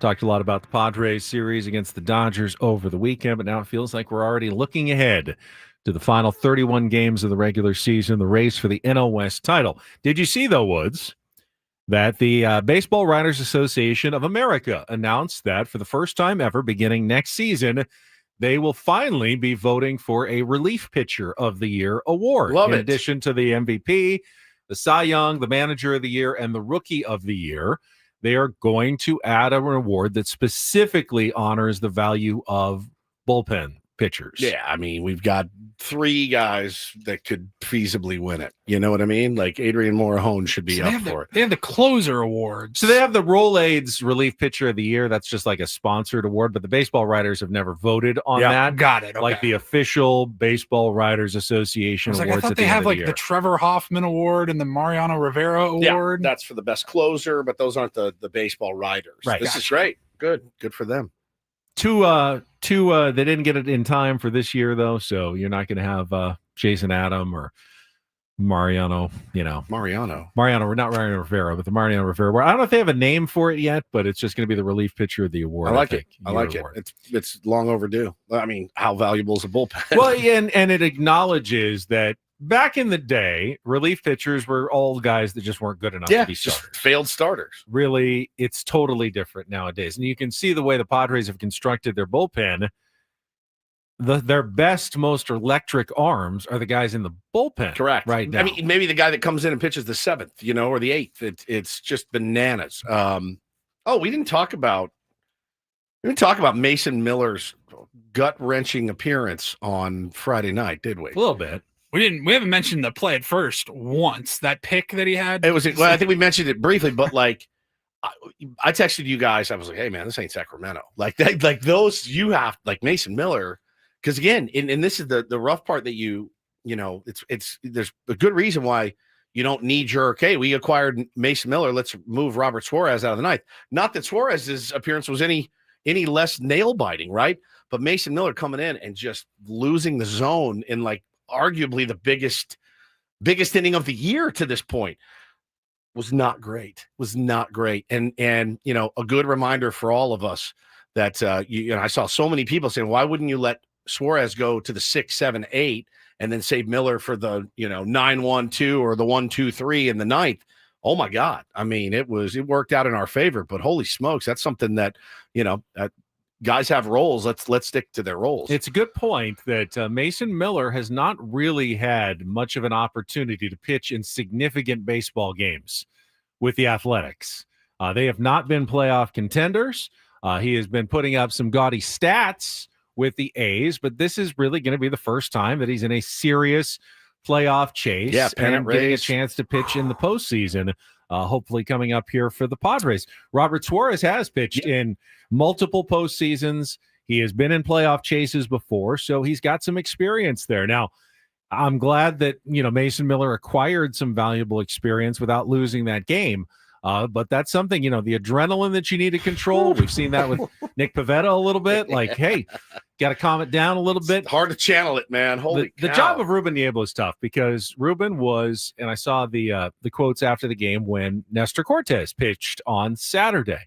And you always wonder, as fans, what are they doing to, fix these guys? Nestor had the bad first innings. And they're just going to let him go out there and have another bad first inning? Well, Ruben challenged him before the start against the Dodgers. Hey, you need to come out, a little more intensity from the get-go. Perhaps, let's change how you warm up and that focus going into the first inning. And boy, it paid off big time. He retired the first 16 batters. The coaches notice. They're not asleep at the wheel. You may disagree with some of their decisions. These guys aren't asleep at the wheel, though. They're not making decisions because they're just in autopilot and cruising for the rest of the season. Doesn't mean you're going to like everything that Mike Schilt does the rest of the way. What a fine line, too, to know when to challenge somebody and when to say, no, he'll figure it out. It's really, really, what guys can I push? What guys do I need to push? What guys need a push? What guys hate a push? Right? What guy hates me hovering over their locker going, hey, here's the iPad. Check this out, what you did. Bro, let me hit. Just please let me hit or let me pitch.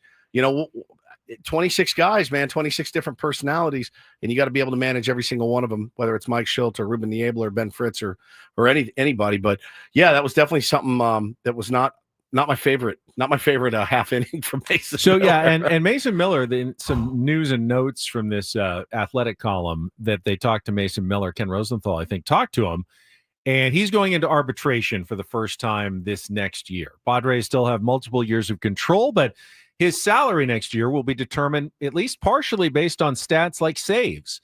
They look at those save numbers when you go into arbitration, and that will determine his value. And when he was traded from the Athletics to the Padres, value goes down. He knew that he was going to lose some of those save numbers, likely to Robert Suarez. And he said, it's okay, though, because one other thing they look at is postseason performance. And if you pitch well in the playoffs, that actually can improve your salary for next season. And he thought, I'm going to get a bigger stage and a better chance to show myself in October by joining the Padres, even if it's in more of a setup role than a closer's role. So he's embraced the opportunity, slightly different one with the Padres than it was with the Athletics, in how, Mike Schilt and Ruben Niebler are going to use him down the stretch. Watched an interesting piece by AJ Pierzynski. Ben, did you see this floating around over the weekend when they're whatever their show's called? You've been on it. Fair Territory? Foul Territory. Damn it. I never get it right.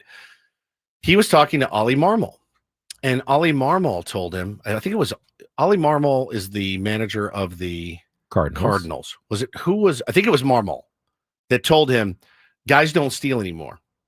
And the reason that they don't steal, we'll tell them to go and they don't go. You know why? Because they get thrown out. You know what hurts them in arbitration? Getting thrown out, stealing bags. So they don't go. And AJ Pierzynski was a little bit of the, back in my day, we all just wanted to win. We didn't care about our numbers, which that's garbage. Guys cared about how much money they made. Right. Don't ever believe that for a second.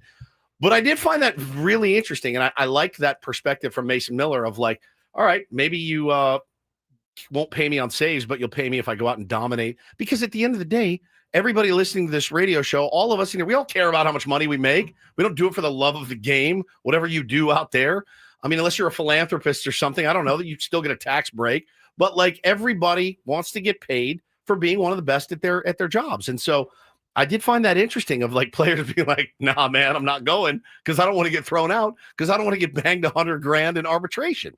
But that's the agent being in their ear telling them like, hey man, you're going to get paid for not stealing more than you are for getting caught stealing.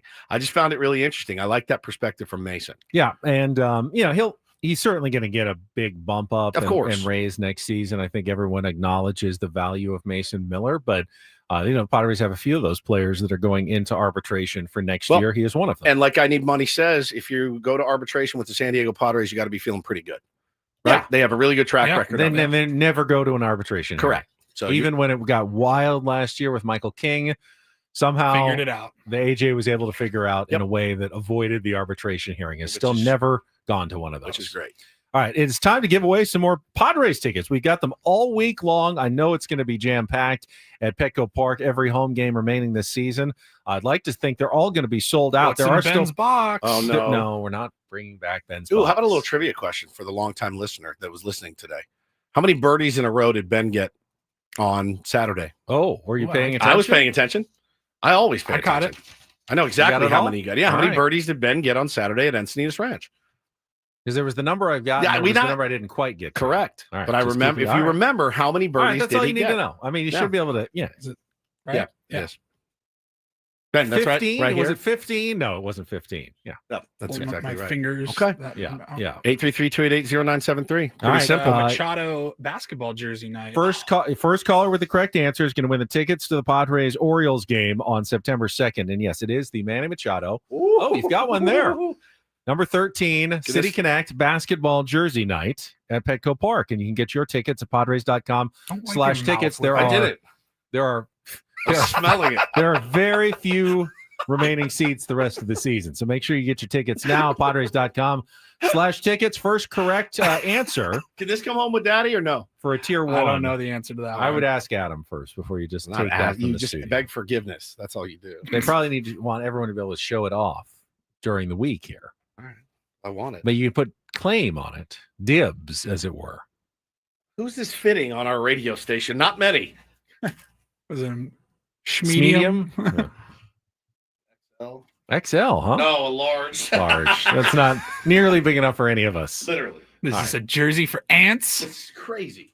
All right. Paulie's got some Rindle Report headlines for us. Final segment of Ben and Woods coming up next on San Diego's #1 sports station, 97.3 The Fan. But first, it's good to be home. It's good to have my jug back with me. I miss my jugs of Eco Water when I leave town, and came home, obviously Friday, and my wife had it waiting for me. She knows. It's like I walk in there was dinner ordered and my big jug of Eco Water that was full and fresh of the best water that you can possibly have. We've got the Eco Water system in our home. I want that for you too. I want that for all the tier ones. You guys should all be drinking the best water out there. It is bottled quality water straight from your tap. Might I submit, it's way better than bottled water. Way, way better. I've never tasted a bottled water that tastes like this. Their alkaline filters take hydration to the next level. And by the way, clean water also deserves clean air. They've got state-of-the-art air purification that removes 99.99% of pollutants. So we've got pure water, fresh air, and a happy family. All thanks to my friends over at Eco Water SoCal. Get a free in-home water test today. Try the Soft Life and alkaline water now, just $9.95 a month. Call 760-350-3338 or visit ecowatersocal.com. Let them know Woodsy sent you. Not everything in life should be hard, especially your water. Keeping it soft since 1925.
Hey players, things are about to get real here in San Diego. Introducing the all-new Hamul Casino Resort. With a 200-room hotel tower, exciting new eats and drinks, plenty of new places to play, and a luxe spa and salon. Hello, rooftop pool and deck. It's where players can play their hearts out and enjoy all the perks that come with it. It gets real this summer at the all-new Hamul Casino Resort, the players' place.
I want to say just one more thing about Luis Arraez before we get to our Rindle Report here. And I don't want this to be viewed as a criticism necessarily of Luis Arraez, but would you all agree he's having the worst season of his career? Yes. And that's it's not an opinion. It's not really an opinion. Even the way you phrase that, man, we don't have to be afraid to criticize players when it's fair criticism. He's having the I would criticize Manny if he was not producing. If there was a better reason- spot for him in the lineup. Part of the reason that's true is because he set such high standards over the course of his career with batting titles, batting averages well into the 300s, and hitting 285 for Luis Arraez is just not good. And I would hope that he would also acknowledge, like, if in an honest moment, he's a very positive guy, and whatever he needs to do to be successful, I totally get that, but he's got to realize that this season has not gone well for him for whatever reason. There could be an injury we're not hearing about. He obviously battled through the wrist pain from last season, but lost some of the power and the pop.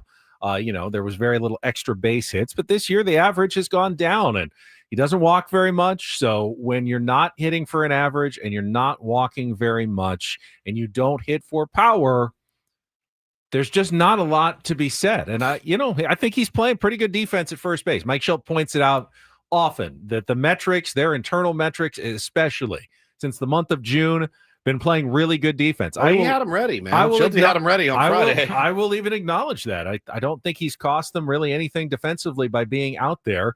He's been solid. What he hasn't been doing is what Luis Arraez usually does, and that hit for 330, 340 average. Yeah, man. It's 285 for him is and he's at 285 because he's been hitting even worse than that. As Craig pointed out, 250 on base percentage the last few weeks, and it's just not good enough. And you can't. Not from the top of your order. You can certainly continue to give him opportunities to get it going, because I think you need him to get going at some point, but it can't continue to happen at the top of the order, at the second slot in the lineup, when there are other options that you could put in there that are just going to be a more valuable at bat for the San Diego Padres. This weekend was a great example of it. And his numbers against Blake Snell were gaudy, like 6 for 9 or something. And so he's back in there in the 2, and I think he got a knock that night. He had a sack bunt that led to a run, but from your 2-hole hitter, Benny, you're looking for damage. I think a little bit more than and I know they asked him. They wanted to see if he could walk more, and he swings at a lot of pitches out of the zone. The problem, though, is that some of the guys who walk the most in baseball also strike out the most, because one of the things that helps you walk is swinging and missing at 1 or 2 pitches before the third strike. Correct. Because that also gives you the opportunity to see more bad pitches that lead to ball 4. When you make contact on so many pitches, though, it's very hard to get 4 balls when you continue to make contact and put balls into play. You actually have to be a worse hitter to be a better walker.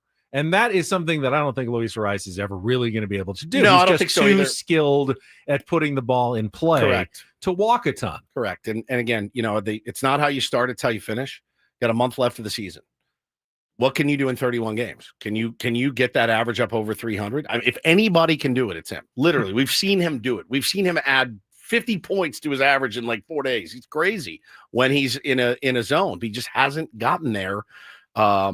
He hasn't gotten there this year, and it's okay. Like, still a valuable piece of and part of this team. No one is saying boot this guy from the planet. Whether it's moving him into a different spot in the order, whether it's coming off the bench and Correct. giving you one of the better pinch hit at bats you could probably have in baseball. Correct. There's still room for him. Like, again, there's been so much sensitivity around Luis Ariz. And like, nobody's saying fire him to the sun. Well, maybe a few people are, but like, there's still room for him. It's just like, again, it all comes down to how can you most effectively optimize use him your lineup for run production. Where is he best? Baseball Talk on 97.3 The Fan is presented by Paramount Plus. You can't count on much these days, but you can always count on Sundays with the NFL on CBS and Paramount Plus. Watch your local NFL game live every Sunday on CBS and Paramount Plus all season long. Visit ParamountPlus.com/NFL to get started today. And let's get started on today's Rindle Report after a check of traffic here on 97.3 The Fan. From the 855 Get Ross Traffic Center, protecting San Diego after accidents or injury, here's Kelly Danick. Wrapping up a busy morning drive with several problems in the North County. A collision on El Camino Real on-ramp to eastbound 78. Also southbound 15 before Center City Parkway. Accident involving car and a motorcyclist over the right shoulder. And northbound 15 just before Camino del Norte. Accident being cleared into the center divide. I'm Kelly Danick with Ben & Woods, San Diego's #1 sports station, 97.3 The Fan. And get things started here with our today's edition of the Rindle Report. Now tuned into the greatest. Welcome to the Rindle Report with Paul Rindle. Hi, Paul. All right. 2 stories from the world of sports that we haven't gotten to yet. We'll start off in Major League Baseball. And 1 story that you didn't know you needed. Are you laughing, biatch? It's the Rindle Report Hey, Paul, how you doing? Okay, how are you? on 97.3 The Fan. Are you ready to bless the mood? I need some help, please. That was good. Can I get a All right. All right. Happy Monday. Happy Monday. Gentlemen, Woodsy, welcome back. Good to be back. Good to have you back. It's great to be back. All right, let's get started here. I loved our conversation at 8 o'clock this morning. We had a long, in-depth conversation on baseball cards. You had your post on social media go viral a little bit, and you got your first real taste in a while. Real taste, of the new world of baseball card collecting. And it was very fitting that we had that conversation this morning, because one of my stories is about the holy grail of trading cards that was sold at auction over the weekend. It shattered every record for trading cards that you have seen or heard about over the years. And I'm talking about Mickey Mantle rookie cards. I'm talking about Honus Wagner cards as well. The card I that found was out sold, that Honus Wagner card is only worth $17 now. Depends on how it's graded. It's not a refractor, special refractor limited edition. So it's for $17. If you have a Honus Wagner, you thought you were sitting on a gold mine. You're not. No. You're sitting on an aluminum actual can. piece of Honus Wagner's dentures Yes. embedded into the card. I saw a card that had a cleat. It had a real metal cleat coming up from it. I go, how are you supposed to put this in a case? Crazy. So the card that sold for just under $13 million on Saturday night, $12.932 million. It was a card featuring Michael Jordan and Kobe Bryant. Man. It was a 2007, 2008 Upper Deck Exquisite Collection dual logo man autographs, Jordan and Kobe. It's got the clip from the jersey of the logo that they wore at a game. It's 1 of 1. And it was sold on Saturday night, like I said, for $13 million nearly. It surpassed the previous record was August of 2022. A 1952 Topps Mickey Mantle card sold for $12.6 million. And this passed that. It also passed, all of the I'm getting the most bizarre phone call right now. From whom? Adam Klug? I didn't know. What is it? I would give you $1 million if Silio. you guessed. No. but maybe somebody that might have been on his show at one point. Who is it? NBA Hall of Famer Lenny Wilkins is calling me right. Pick it up. Pick it up. It already went to voicemail. Damn it. Too bad. Next time that happens, just answer. That super threw me off.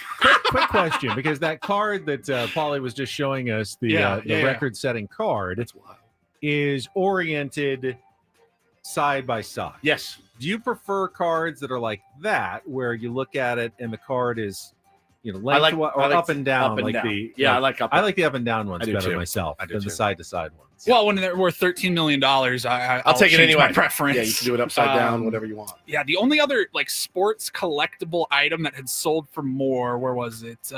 Second most sports collectible of all time is this card, and it's behind the 1932 World Series jersey that Babe Ruth wore when he called his shot. That sold for $24 million. Who bought it? Who? It doesn't say, huh? That was Jake almost Paul last year. or That was something. bought. Yeah, right. But yeah, this was the one of one Jordan and Kobe. It sold for $13 What the hell million. does Lenny Wilkins want? I don't know. Did he leave a voicemail? 87 years old. I mean, he's a Hi, Paul. How are you? Basketball Hall of Famer 3 I don't- times. By the I way, would he's been guess- inducted 3 times as a player, as a coach, Coach. and part of the Dream Team in 1992. I would guess maybe, Big Sills had him on to talk NBA Finals 10 years ago or something. And you got his number. Now, you know how sometimes, at least on an iPhone, if you get it sends it to voicemail, Yeah, and and then it it transcribes. transcribes. So, and it almost looks like a text message. So it says Lenny Wilkins missed call, and then the He may have just butt dialed. the transcribe says, "Miss, your mom is trying to call you." One of his kids named Paul or something. He just called the wrong miss. I don't know. That one just I looked down at my phone was vibrating. That would have spun me out. Hey, guys, hang on. Paige Spironak's calling me. I gotta grab this. I'll be back. I don't There's know no if I way should. you're in her phone. I don't know. Yeah, right? I don't know if I should. But I believe that Paulie Rindle is in Lenny Wilkins' I phone. know. Somehow, for whatever reason, that is Wild. All right, let's move on. I got some good audio here from over the See, weekend. now hold on. Normally, if that happened to Ben, I'd be like, "Hey, pay attention! Stop looking at your phone." Right? But because it's Paulie and it's Lenny Wilkins, I would have done the same. That's why I was like, I'm just trying to process this in the moment. Like, guys, we're live on just the hang air. tight. This is going to He's be fallen. good. He couldn't get up. Yeah. He just he could only reach his phone and hit any button and just random. Paul Rindle and Sandy. I got to call this producer I talked to once 15 years Needs ago. Paulie right now to help save his life. That is Oh bananas. man, that was funny. Bananas. All right, some good audio over the weekend. The Seattle Mariners were hosting the Athletics, I guess you just call them Yes. now, and they had this bit. I think they've done this before. I'm pretty sure I've seen clips. The Kid Caster. I don't know how they do this, if they run a contest or if the kids' parents won it in an auction or something, but got to hang out in the broadcast booth with Aaron Goldsmith and Angie Mentink in the Mariners broadcast booth. And he was doing play-by-play for an inning. And they told him, they said, "Hey, you can have this whole next at bat. It's all yours." And it was this kid. He looks like 9 or 10 years old, maybe. His name was Russell. And he steps up to the mic with Jacob Wilson up to bat for the Athletics, and listen to this call. Up next to bat, Jacob Wilson, number 5. Batting just over 300 this year. It's a good hitter. Yeah, I would say so. Great analysis. Very good. I'd say so. I'd say so. Yeah, I would say so. And the pitch. Hit out into left field. Ah! Russell, what are we doing? It was a home run. And it was pretty clear that it was a home run as soon as he hit it. One more time, the reaction. Ah! Russell, what are we doing? Why? You can think of it as being very lucky or What very is going on around here, Russell?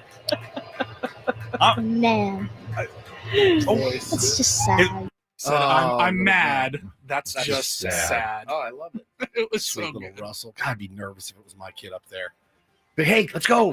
Come on, give me something. Give a little energy.